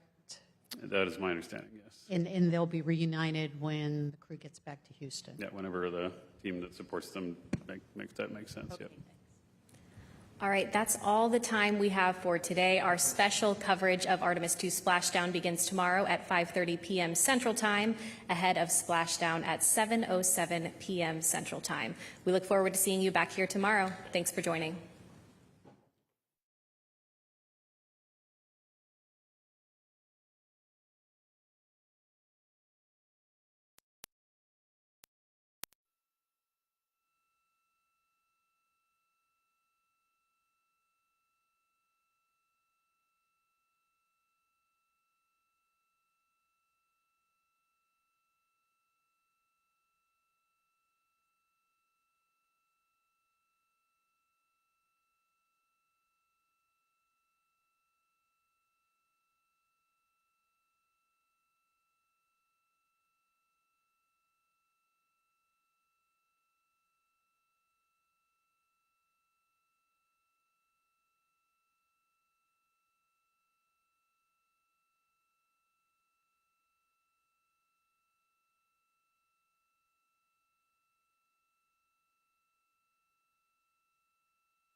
Houston Integrity, is there anything we can do to help your efficiency here? We can execute some steps from 2.2.1.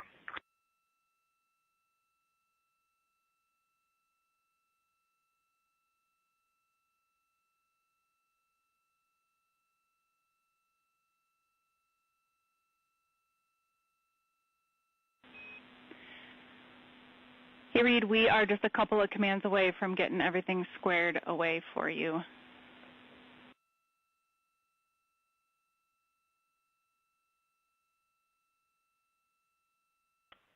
that. Thank you.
Integrity Houston, for PCD connectivity, we have not seen PCD2 reconnected to the network. If you can please check PCD2.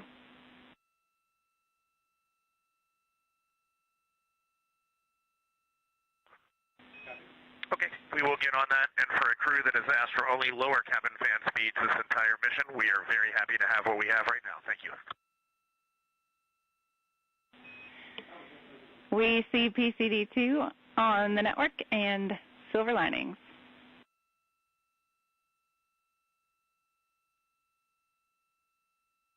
Okay, great. Thanks.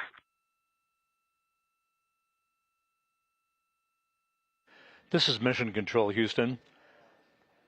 7 days, 21 hours, 52 minutes into the flight of Integrity on the Artemis II mission. Aboard the vehicle, the 4 crew members, Commander Reed Wiseman, Pilot Victor Glover, and mission specialists Christina Cook and Jeremy Hansen are busy stowing the crew cabin in preparation for tomorrow's return to Earth and breaking out the flight data file for a bit of study on all the procedures and timeline activities that will accompany their return to Earth for a splashdown in the Pacific at 7:07 p.m. Central Time, 5:07 p.m. Pacific Time on Friday night. While we were in the mission's status briefing about 18 minutes ago, there was a smoke alarm that was enunciated on board, ultimately attributed to the crew beginning to pack up items in the crew cabin. It is believed that all that happened was the stirring up of some dust that the sensitive smoke detectors in the crew cabin picked up on, and in the conservative calibration that those sensors are placed in, enunciated that alarm. There is no smoke. There's no issue with the vehicle, but we thought that we would play for you. Integrity Houston for cabin config.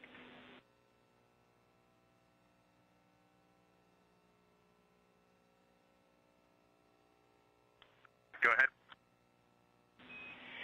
A probably wrong subject line there, but while we try to cool off the cabin temperature a bit, we have elected to turn off OFF, the cabin leak detection, just to avoid any further enunciations there. And once things stabilize, we will re-enable it, and we'll let you know when that's the case. Your edge key still works.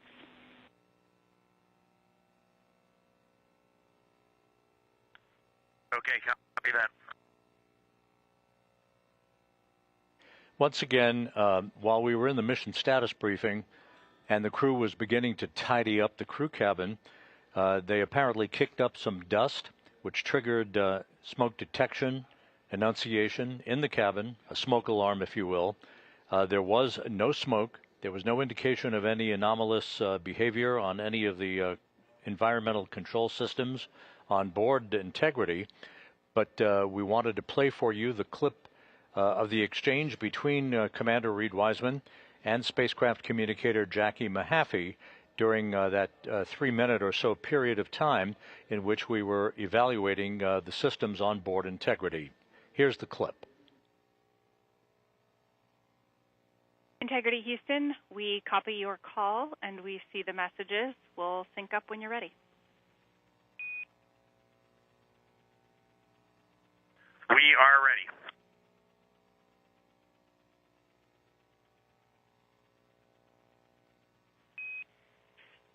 Okay, Reed, we'll take a quick report from your perspective on what you heard and saw and your conclusion on NAMA.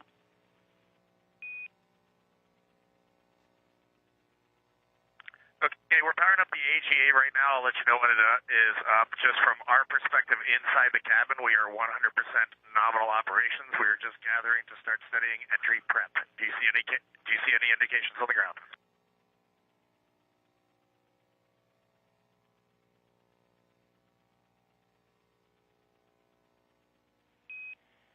Yeah, Reed, we did see a large spike in the smoke detector data. However, it does appear to be normalizing.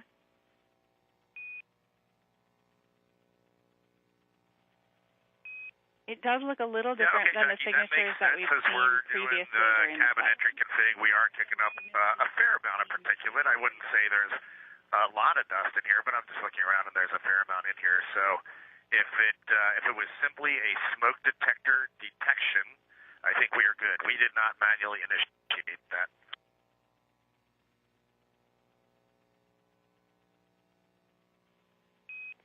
Understand all, and we'll stand by when you have an AGA reading. We'll take it.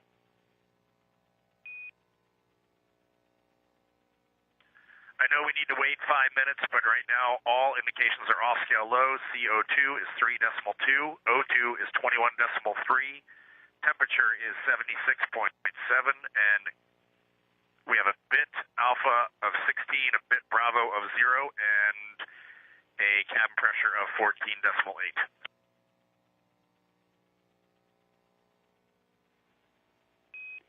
We copy all, and we're looking into the bit.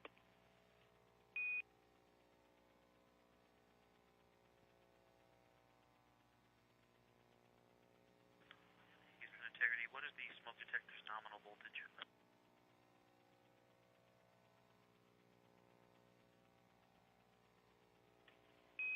Checking.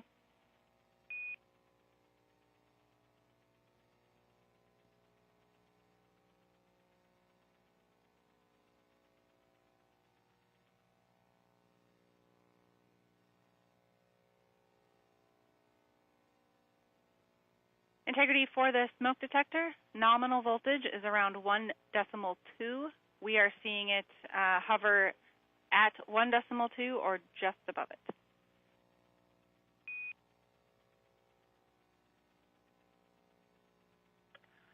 Thank you for that.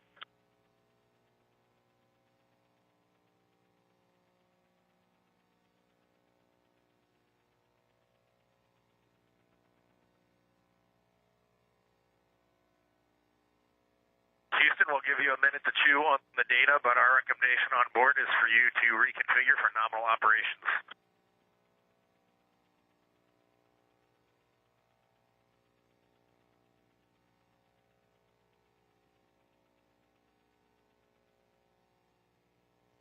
And again, that was a replay of a clip of the exchange between spacecraft communicator Jackie Mahaffey here in Mission Control, part of the entry flight control team, and Commander Reed Wiseman on board Integrity.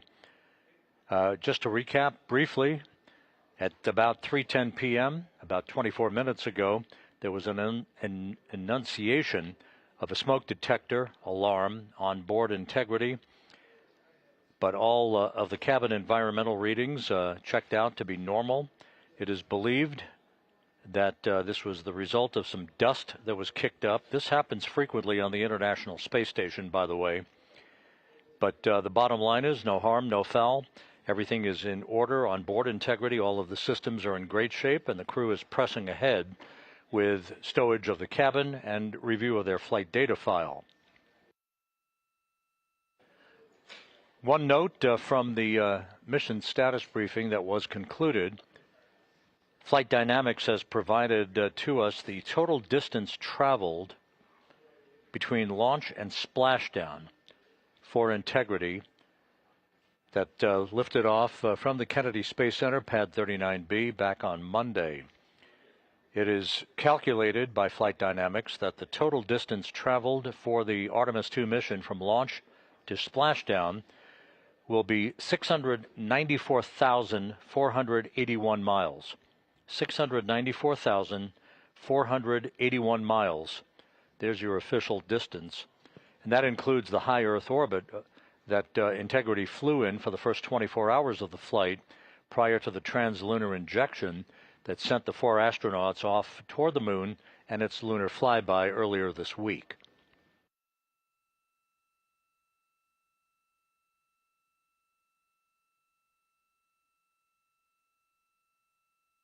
The crew is preparing to move into a conference with Flight Director Rick Henfling to discuss all of the burns that remain on the docket for this flight and the procedures and all of the review of those procedures for entry and splashdown off the coast of California.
This is Mission Control Houston here in the control room as we take a look at this great view of the Earth, growing larger in the field of view from one of the solar array wing cameras on Integrity.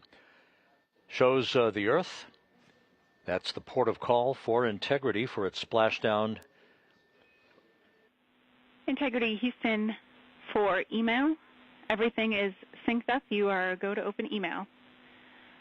And let us know if and when would be a good time to come on board with the HHP cam.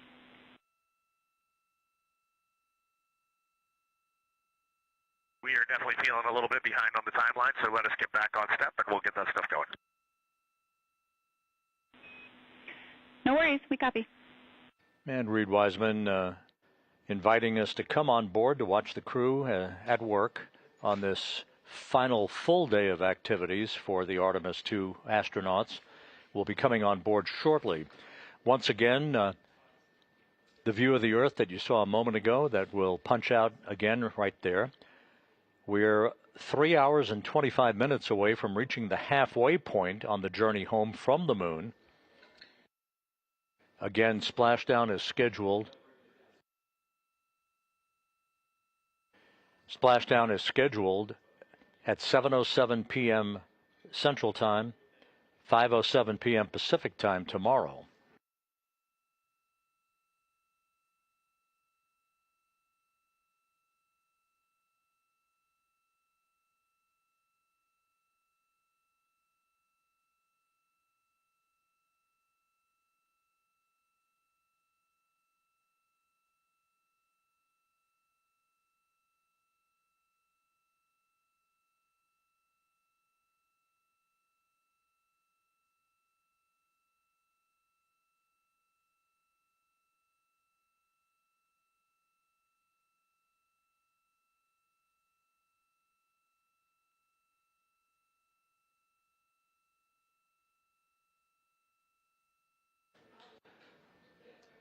Once the crew completes its briefing with Entry Flight Director Rick Henfling to review all of the procedures associated with the entry and splashdown in the Pacific tomorrow, the Flight Dynamics Officer will provide the latest numbers and what's known as an entry pad.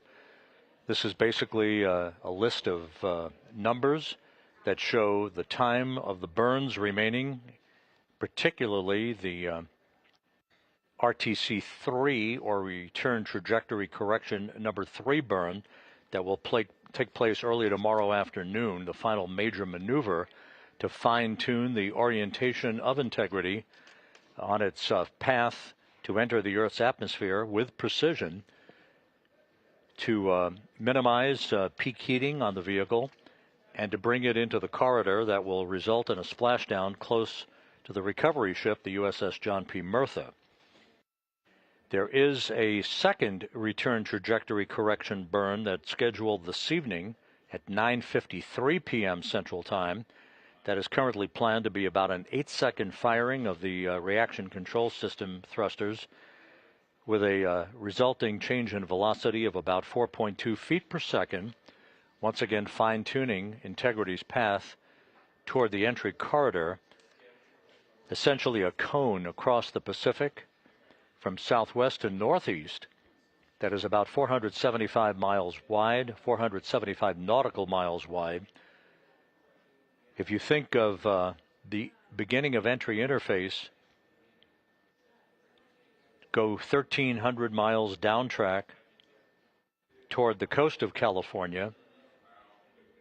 That is the initiation of the zone, the splashdown zone that we would like to enter in. We would prefer to enter into a zone that is as far downrange as 1,775 nautical miles, which is much closer to the coastline of California, and much closer to where the recovery team will be waiting to begin the process of ensuring that the vehicle is not in any anomalous situation, no leaking of toxic gases, and to begin the process of erecting a large raft alongside of the vehicle called the front porch, in which the crew will be extracted and will spend a few minutes getting acclimated to the sensation of gravity for the first time in 9 days before they are hoisted in sequential fashion up to a pair of Navy helicopters to fly them back to the deck of the USS John Murtha, where they will go into medical bay for initial medical evaluations. the latest information that we have received from the Mertha shows the order of extraction of the crew from the vehicle to be in this order. Christina Cook will be extracted first, followed by Victor Glover, then Jeremy Hansen, and the commander, Reed Wiseman, will be last out of his ship. They'll all be in that front porch, the large inflatable raft, buttressed up alongside the hatchway to Integrity, before they are hoisted one by one into the helicopters in alternating fashion. Christina Cook first up to helicopter number 1, Jeremy Hansen next to helicopter number 2, Victor Glover, third in line, will be hoisted to helicopter number 1 to join Cook, and Reed Wiseman last to be hoisted to helicopter number 2 to join Hansen for the short ride back to the deck of the Mertha.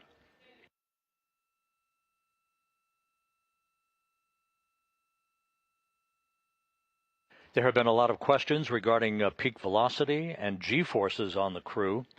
We can tell you that the current prediction by Flight Dynamics indicates that the peak velocity for Integrity as it barrels back into the Earth's atmosphere will be just after we begin a 6-minute blackout in communications, which I'll explain again just a moment or two from now. We expect the speed to be about Mach 32, which equates to about 23,839 miles an hour. Now, that could vary a bit based on trajectory, angle of attack, and other factors, but we expect the peak velocity to be about 32 times the speed of sound. The G-forces on the crew expected to be up to about 3.9 Gs, very much in limits to what you would see for a returning Soyuz or Dragon crew, even though the velocity entering the Earth's atmosphere is much higher for Integrity because of the distance that it is traveling on its way back from the moon. We'll run down all of the key times of entry events a short time from now, but for now, everything is going very well on board. The crew preparing to enter into a conference with Entry Flight Director Rick Henfling to discuss all of the particulars regarding procedures for tomorrow's homecoming to bring to an end this historic lunar flyby. At a mission elapsed time of 7 days, 22 hours, 12 minutes, 24 seconds into the flight of Integrity, this is Mission Control Houston.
Integrity Houston for a follow-up. The false fire cleanup is complete, and your leak detection is re-enabled.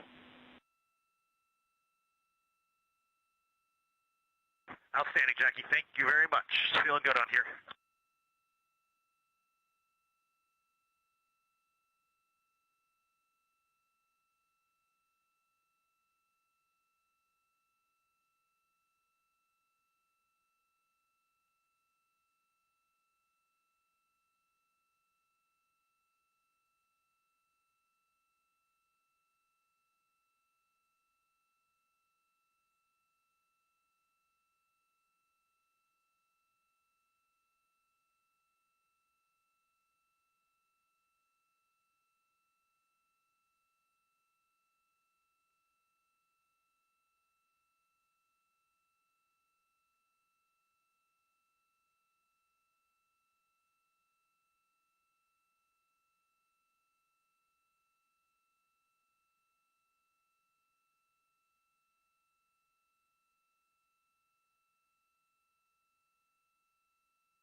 Integrity Houston for State Vector Uplink.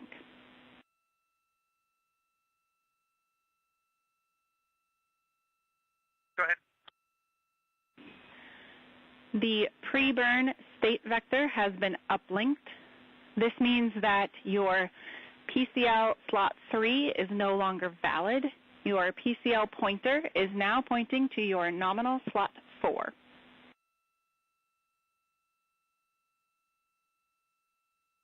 Outstanding. It's great news, Jackie. Thank you. And we are going to head over to 2 for the conference. We are ready. We'll meet you there.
This is Mission Control Houston.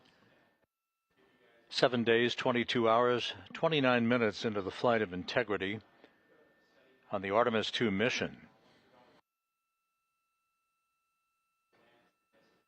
We're about 3 hours away from Integrity reaching the halfway mark between the Moon and the Earth following its flyby of the lunar surface. Integrity systems in excellent shape. The crew currently in a conference with Flight Director Rick Henfling to review entry and splashdown procedures and elements of their flight data file, along with the rest of the flight plan for the remainder of the mission. Next up in major activity will be the brief firing of reaction control system thrusters 5 hours and 48 minutes from now in the RTC-2 burn. That's the return trajectory correction number 2 burn. That will further fine-tune the path of Integrity as it begins to approach the Earth's atmosphere, that it will reach tomorrow afternoon for its entry back to Earth, a high-speed entry that we'll get into with more particulars here in a minute.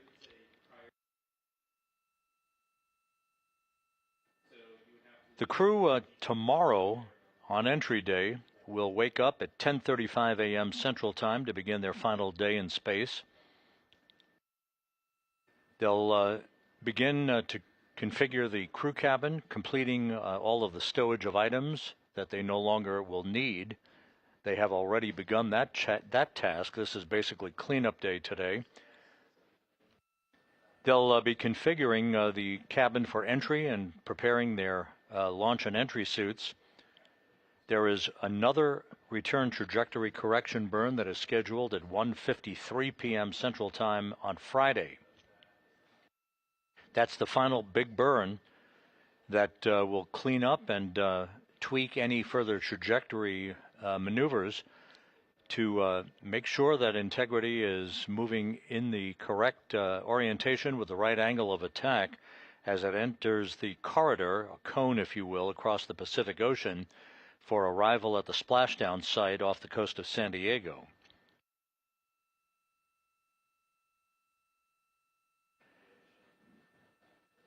Although we are broadcasting 24/7 on the YouTube channel, continuous coverage all the way through the time the crew is on the recovery ship tomorrow evening, NASA Plus coverage will join in simulcasting all of this at 5:30 p.m. Central Time, 6:30 p.m. Eastern Time on Friday afternoon and evening. At 6:15 p.m. Central Time on Friday, we'll hand over communications links from the Deep Space Network to the Tracking and Data Relay Satellite System. Just 18 minutes later, at 6:33 p.m. Central Time on Friday, the crew module will separate from the European service module. And just 4 minutes later, at 6:37 p.m. Central Time, the crew module thrusters will fire for about 18 seconds to nudge the aft end of the vehicle upward, basically reorienting the vehicle for the most favorable angle of attack as it enters the Earth's atmosphere. In rapid-fire succession at that point, at 6:53 p.m. Central Time, the vehicle and its 4 astronauts will enter the Earth's atmosphere at an altitude of 400,000 feet, traveling 34,882 feet per second. Range to touchdown, 1,701 nautical miles. Now, just 24 seconds after entry interface, heat will begin to build up around the vehicle, raising the temperature around the vehicle to about 4,000 to 5,000 degrees Fahrenheit, and we will enter about a 6-minute blackout period at 6:53 and 54 seconds p.m. Central Time. This is expected. It is not unusual. We will have a loss of data and a loss of voice from the crew for about a 6-minute period because of the ionization, the plasma buildup around the vehicle as the heat shield repels the heat from the velocity of entry.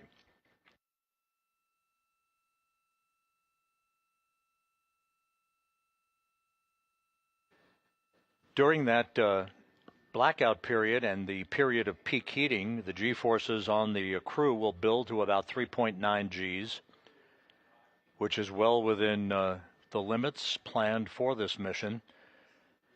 Integrity will conduct 2 role reversals, one to the left, one to the right, during this period of time, actually the first pair of 5 such role reversals that will be commanded by computer to bleed off excess speed as the vehicle descends into the thicker regions, the denser regions of the Earth's atmosphere. We will emerge from that blackout period at 6:59 and 56 seconds p.m. Central Time.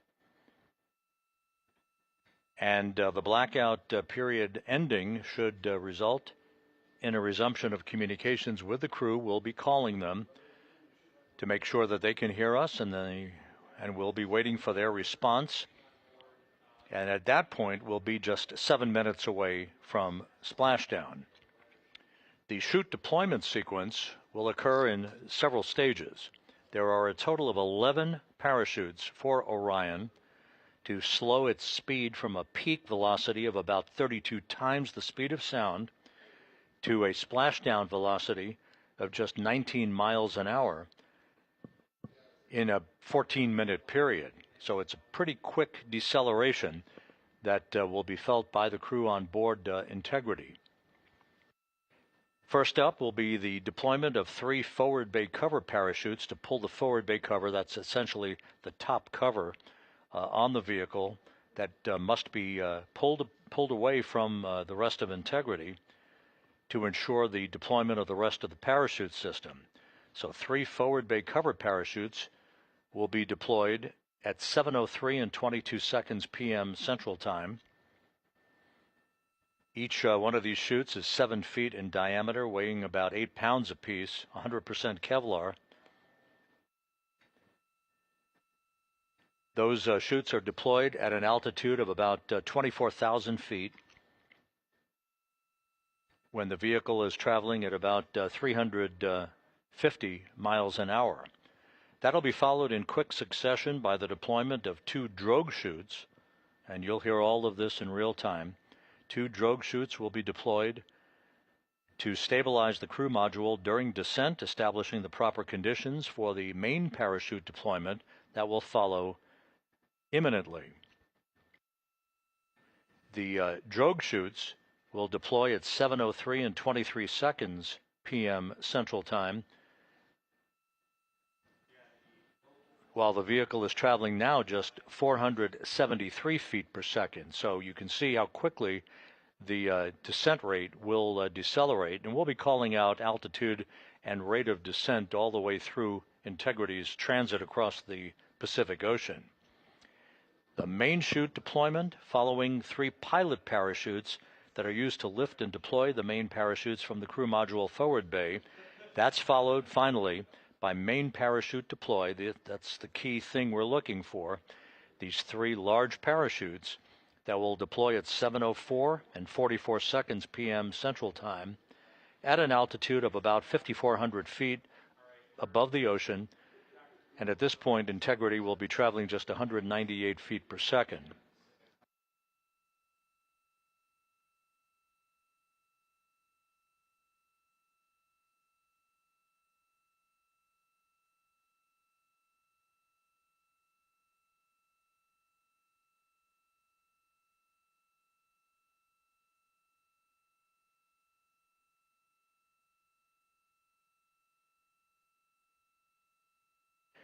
The main parachutes, the 3 large orange and white parachutes that you'll be seeing, are 116 feet in diameter. They weigh 310 pounds apiece.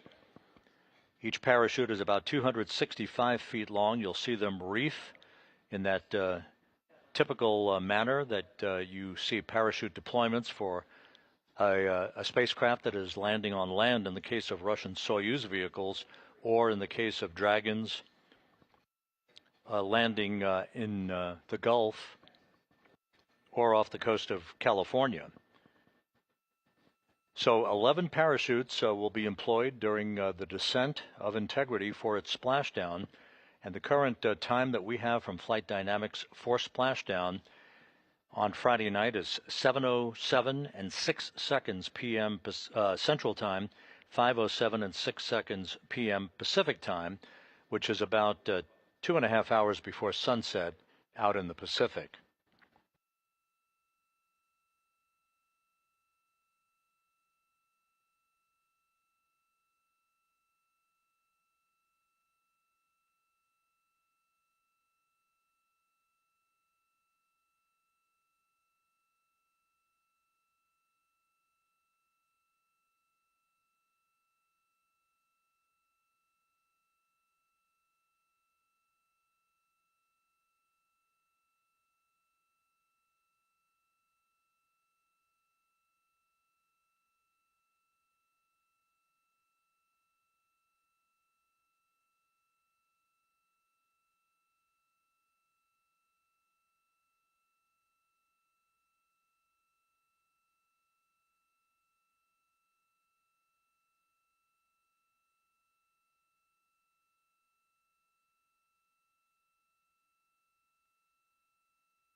Once Integrity splashes down in the Pacific, Navy helicopters and fast boats will be deployed to arrive by the capsule as quickly as possible. Here in Mission Control, we'll be first conducting the power down of the electrical systems and ensuring that no toxic gases are emanating from Integrity. The one thing, of course, we'll be looking for at splashdown is the orientation of the vehicle. If it's stable 1, we'll know, and that means it is upright. If it's stable 2, it will be upside down, but the system known as CMOOS by its acronym, the Crew Module Uprighting System, which consists of 5 large inflatable airbags at the top of the spacecraft, will be inflated nonetheless, whether it's stable 1 or stable 2, through helium that will maintain a stable upright orientation for Integrity to allow the start of the recovery operations. It is anticipated that it will take about 45 minutes to an hour to extract the crew from the vehicle.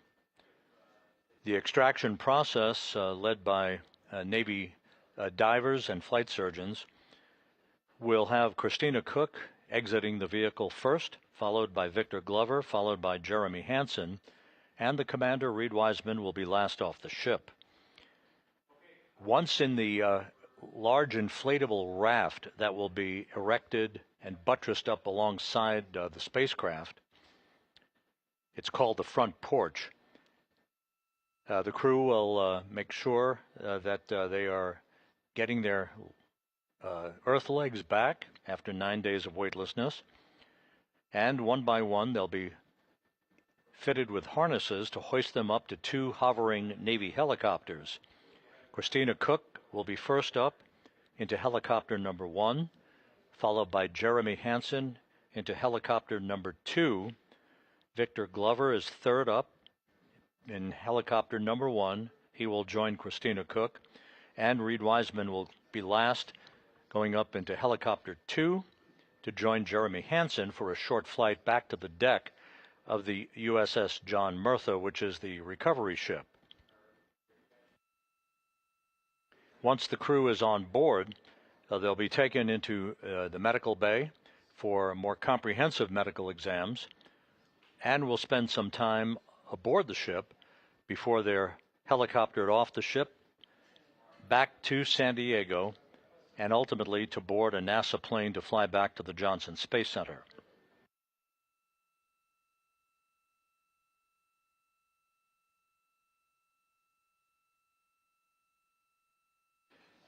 So that, once again, is a rundown of all of the key times that we have at this point. Any updates, of course, we'll bring them along to you.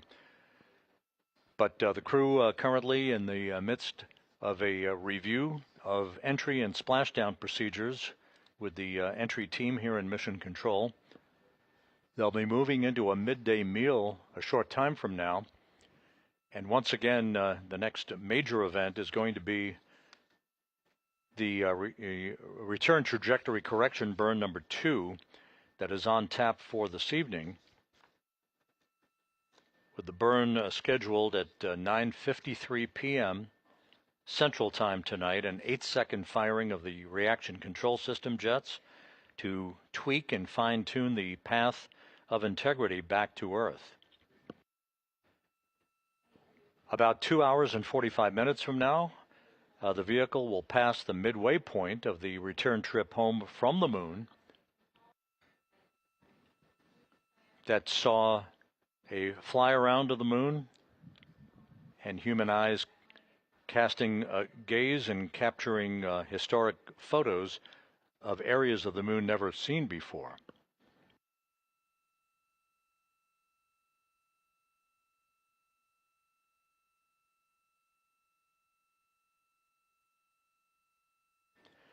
So we will continue our nonstop coverage of the flight of Integrity on the Artemis II mission all the way through the point that the crew will be in the medical bay on the ship tomorrow evening. Once again, splashdown is scheduled off the coast of San Diego, at 7:07 p.m. Central Time, 5:07 p.m. Pacific Time on Friday evening.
Houston Integrity, we are back up on 1 after the conference. We've got you loud and clear.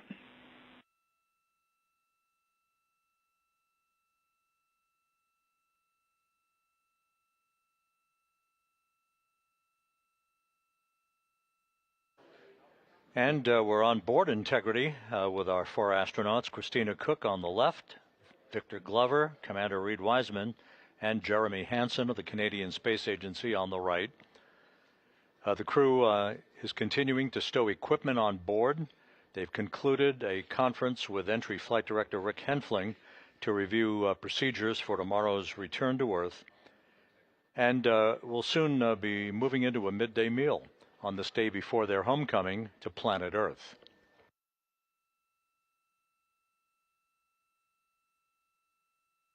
Integrity systems functioning very well. No issues being worked by the flight control team. No issues that would preclude a nominal entry and splashdown for the crew on Friday.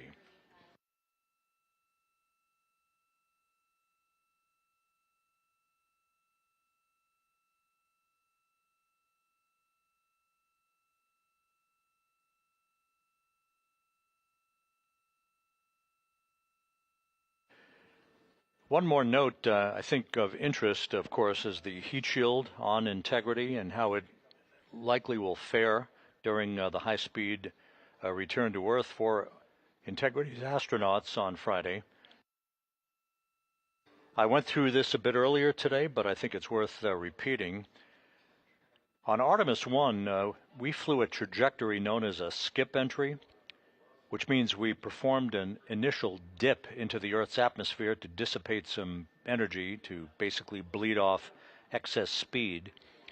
Then we lofted or skipped out of the atmosphere, then dipped a second and final time into the atmosphere before splashing down in the eastern Pacific Ocean south of San Diego. As part of routine post-flight inspections and video analysis, there were some areas of mechanical char liberation that were observed, which created a cause for concern for a critical part of that spacecraft. It should be noted that the chemical decomposition of ablative heat shields like the one on Orion is expected. That mechanical liberation of the char is what was unexpected on Artemis I. The chemical decomposition occurs as the heat shield material heats up and decomposes, a process known as pyralization, which generates gas during entry. The generation rate of gas is a function of the temperature of the heat shield material known as avcoat. As those gases are being generated, a layer of char is forming on the surface of the heat shield, and the char is porous. Now, ideally, what you want to have happen is for the gas to escape through the pores in the char layer faster than new gas is generated. On Artemis I, however, we found that the temperature profile experienced by the heat shield was such that this was not happening on areas of the heat shield with less porous avcoat. That resulted in a pressure buildup under the surface of the char layer, and when the pressure got high enough, portions of the char layer liberated from the heat shield. As a result of the post-flight analysis, and by the way, it should be mentioned that by all estimation and all analysis, had a crew been aboard Artemis I, it would have been safe for them to return. However, this was an off-nominal occurrence. As a result, NASA gathered experts from across the agency and private industry, including establishing an independent review team to investigate that issue. All agreed with one conclusion. For Artemis II, it was agreed to fly a shorter entry trajectory, in other words, a shorter amount of time from entry interface to a splashdown site, to avoid a temperature buildup or a temperature profile conducive to higher rates of gas generation as the aft coat chemically decomposes. Now, for Artemis III and beyond, we're going to redesign that manufacturing process to make the aft coat blocks such that we will have material that starts out more porous, allowing more efficient gas dissipation as that char layer forms, which will be a critical feature for longer skip entry trajectories returning from the south pole of the moon, which of course is our destination for lunar landings at the outset.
This is Mission Control Houston. You're looking at a wider view of the Artemis Flight Control Room, known as the White Flight Control Room, here in Mission Control at the Johnson Space Center in Houston.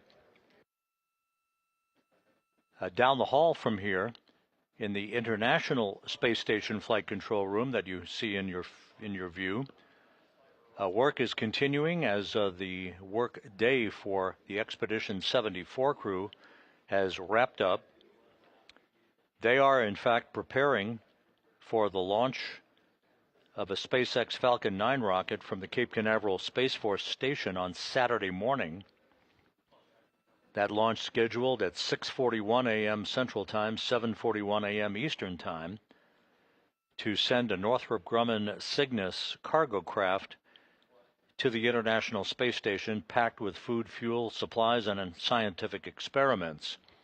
NASA Plus coverage of that launch will begin on Saturday morning at 6:20 a.m. Central Time, and again the launch 6:41 a.m. Central, 7:41 a.m. Eastern Time. A launch on Saturday, weather permitting, will result in a robotic capture of the Cygnus craft, which is named the SS Steve Nagel after the late former astronaut.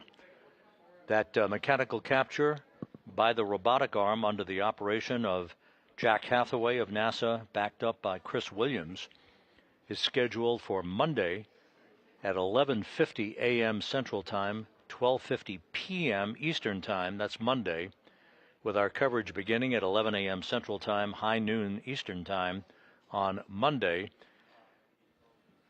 The Cygnus spacecraft from Northrop Grumman will be installed onto the common berthing mechanism on the Earth-facing side of the Unity module for its delivery run to the Expedition 74 crew.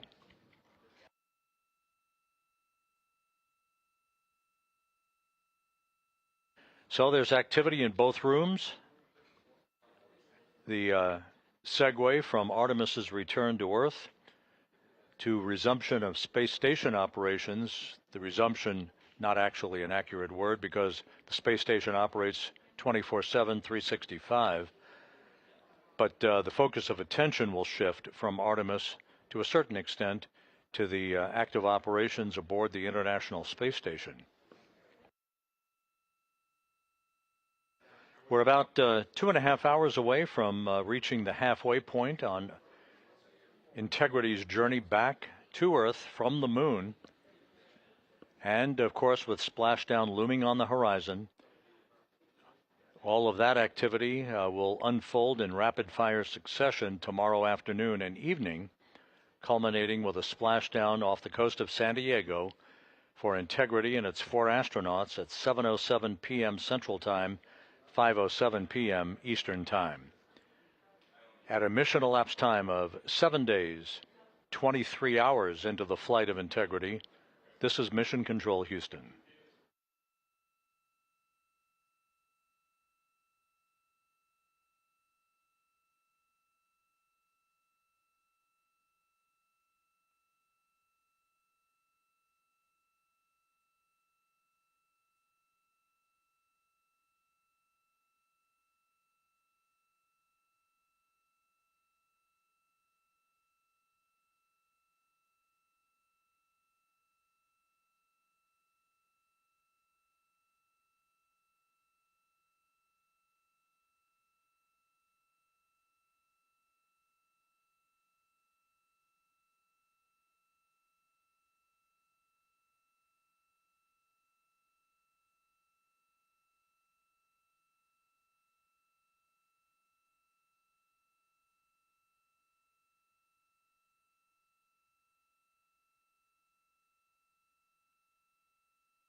And back aboard Integrity, Canadian Space Agency astronaut Jeremy Hansen in the middle of your screen, Christina Cook on the right.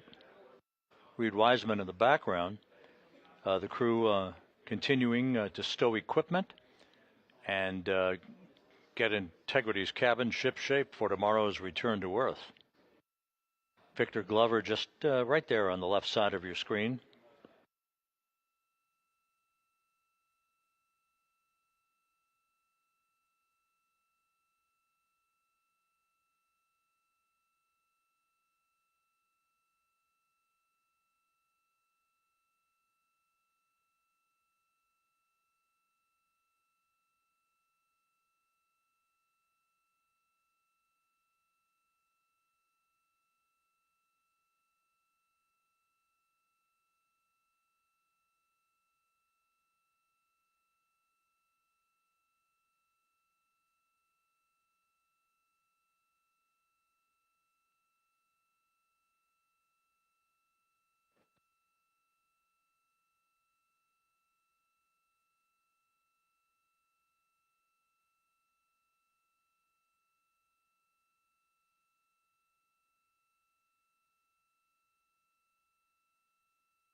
Houston Integrity, stowage, low priority.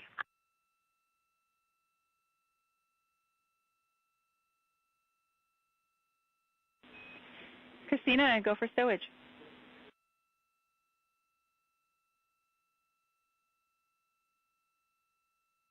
The keyboard is stowed per the return packing plan. It was deployed.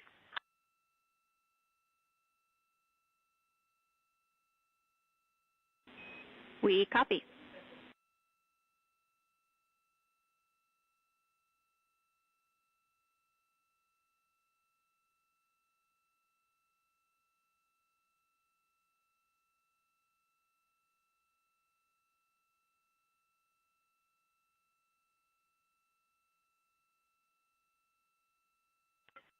And Jackie, while I have you, we just wanted to express even more our gratitude for these awesome, I'll call them drink notes and drink messages. So many people wrote really cool, heartfelt messages on our bonus drinks, and we are just smiling ear to ear every time we look at one. So thank you so much. It was really fun to find these, and they're really giving us a boost for entry day. We will make sure that message gets heard by everyone who needs to hear it. Thank you.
This is Mission Control Houston here in the flight control room.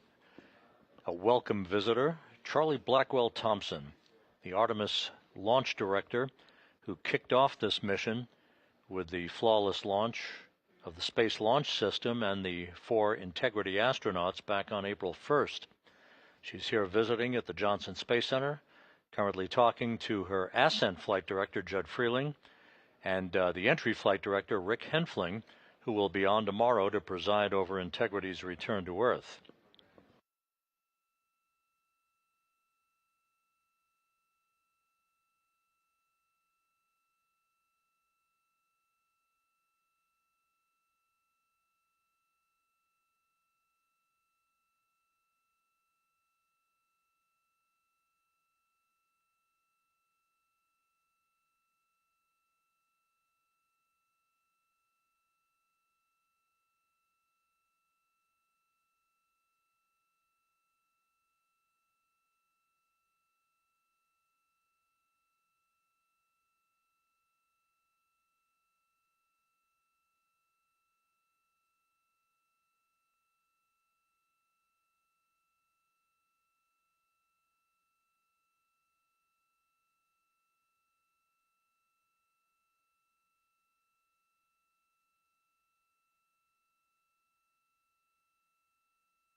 This is Mission Control Houston at a mission elapsed time of 7 days, 23 hours, 18 minutes into the flight of Integrity. Enjoying the views inside the crew cabin of the vehicle as the crew continues to work through entry preparations, documenting items that they're stowing on board, and reviewing entry procedures in advance of tomorrow's homecoming that will result in a splashdown off the coast of San Diego at 7:07 p.m. Central Time, 5:07 p.m. Pacific Time.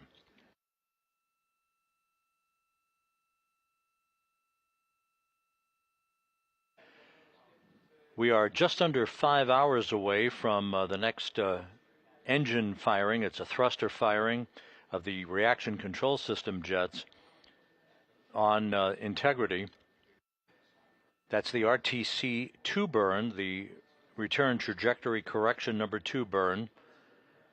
It will be a brief firing of the RCS system to tweak and refine Integrity's orientation as it heads toward an entry corridor tomorrow over the Pacific Ocean and its plunge back into the Earth's atmosphere.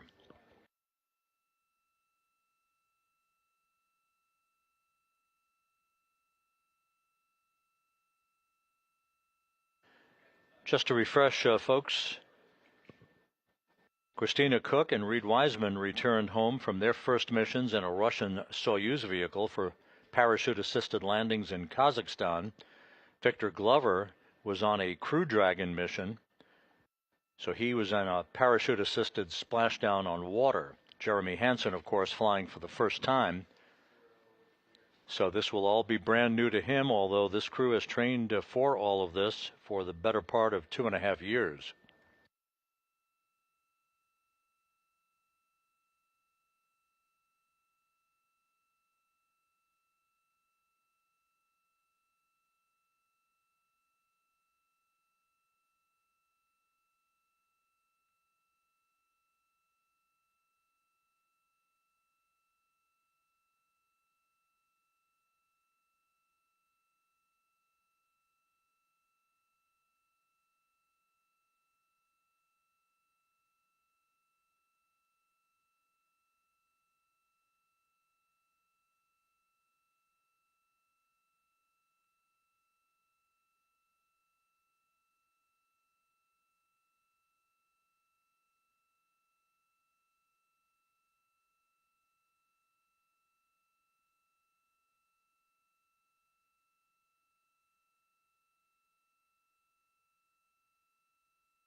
Integrity Houston for the burn conference. We are ready when you are.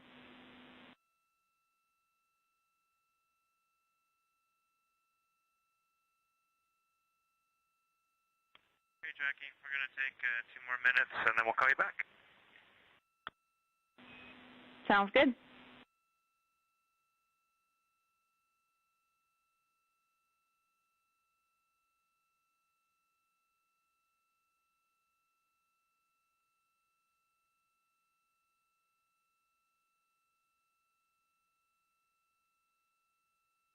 This is Mission Control Houston, the burn conference referred to by Capcom Jackie Mahaffey here in Mission Control is the discussion that's coming up, brief discussion regarding the elements of the soon-to-be executed return trajectory correction to burn, basically a burn of short duration from the reaction control system on the vehicle that will fine-tune Integrity's path towards its entry corridor over the Pacific Ocean tomorrow.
Jackie, we are ready to start the burn conference.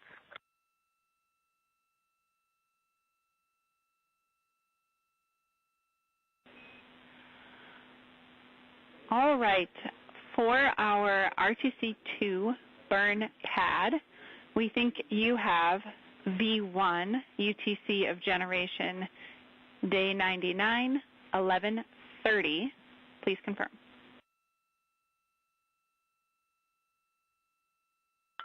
Confirmed.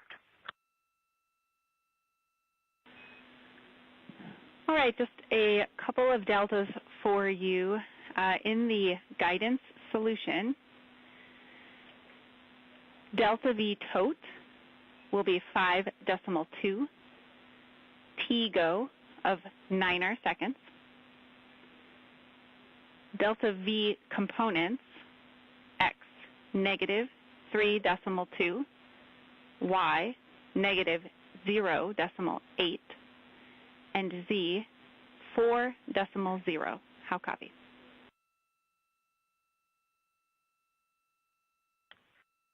Copy all.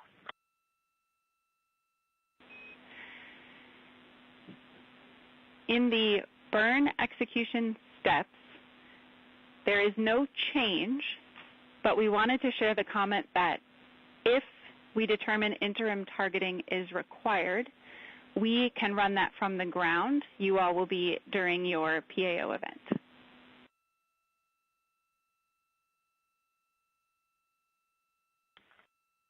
Copy. And then we do have a couple of burn notes for you. The first is a clarification, actually a delta to the first line for tank pressurization. Tank pressurization will not occur during the burn config segment, and the burn will be performed in blowdown.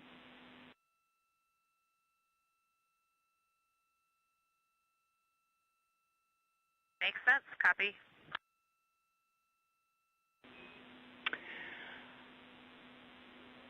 We gave you a go earlier for venting ops, and we do have an op-nav pass coming up that we do not want venting during.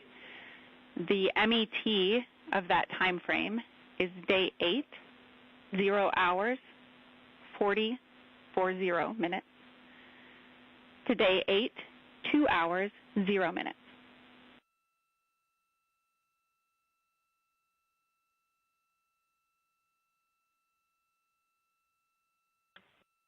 Copy. And then finally, this is a little bit of a contingency information for you, but if you were to lose comm before, during, or after this burn, we've got a couple of burn plan pointers for you. If for some reason the nominal slot 4 burn plan does not converge during any of the pre-burn targeting, we want you to use ground targets. And after the RTC2 burn, if PCL and the RTC3 targeting does not converge, we've put a burn plan called Recovery 1 into slot 5. That removes a constraint on EI, and it should ensure convergence.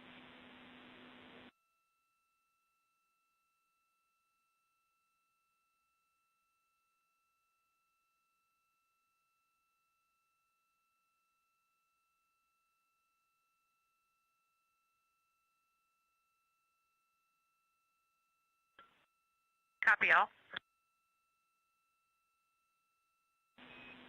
That is everything Houston has for the burn conference. Anything for us?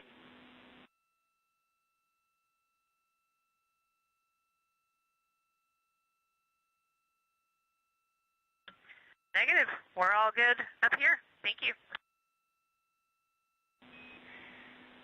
All right, we're good to go. And there's absolutely no rush, but when there's a good moment, we would love a sync on cabin config.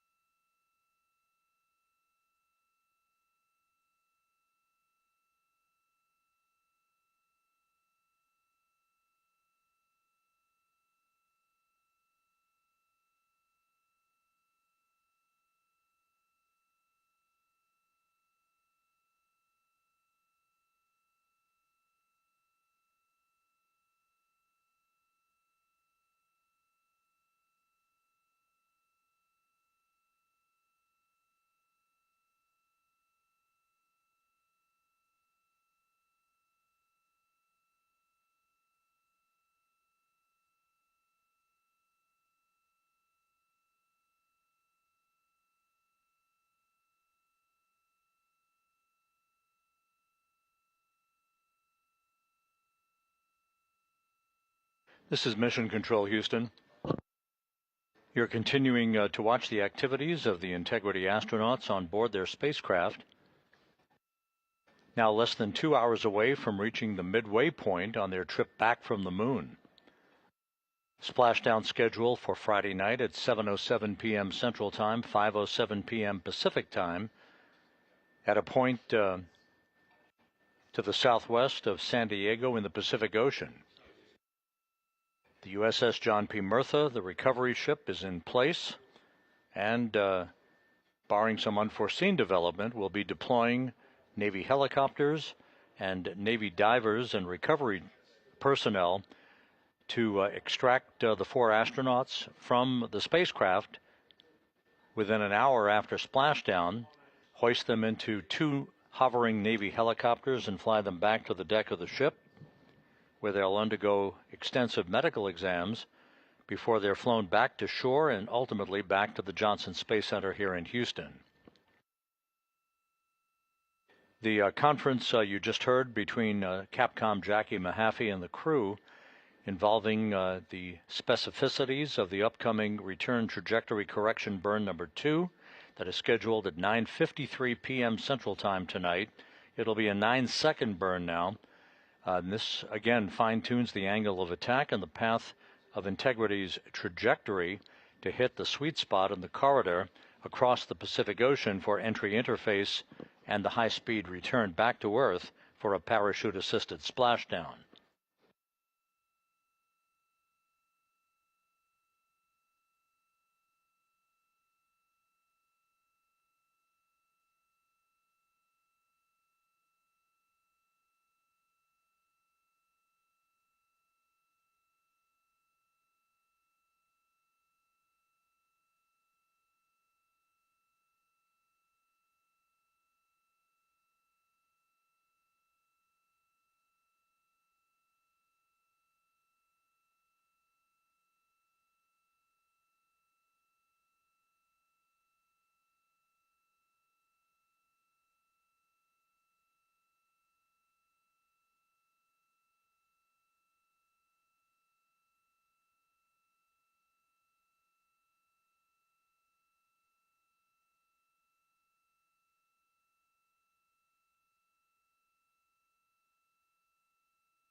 Houston, integrity TLT is about to be commanded.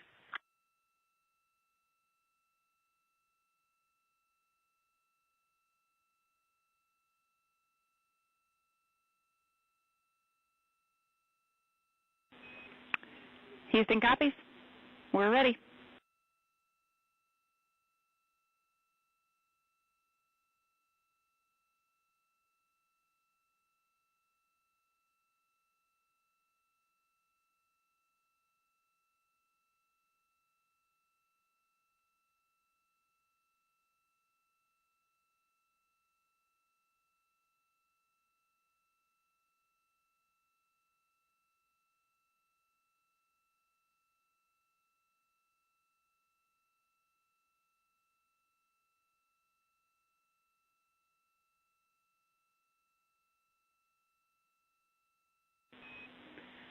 And Christina, we see a good solution. Thank you.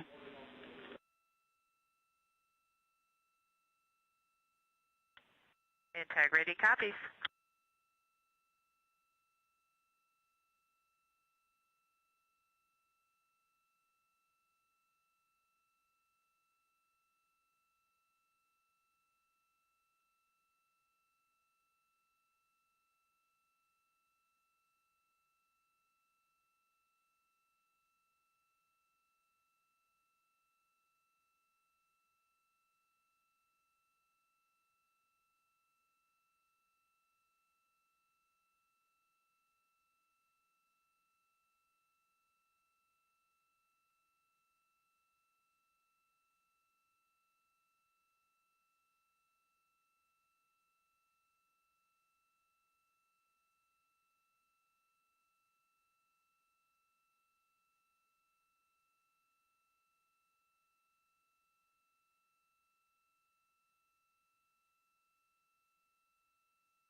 Integrity, Houston.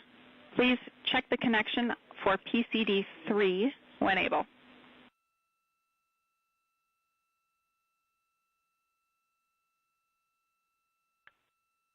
We're on it. And we will be calling shortly for the sync on the cabin that you requested. Sounds great. We're just trying to pull a few more images off that PCD, so we'll watch for it to connect.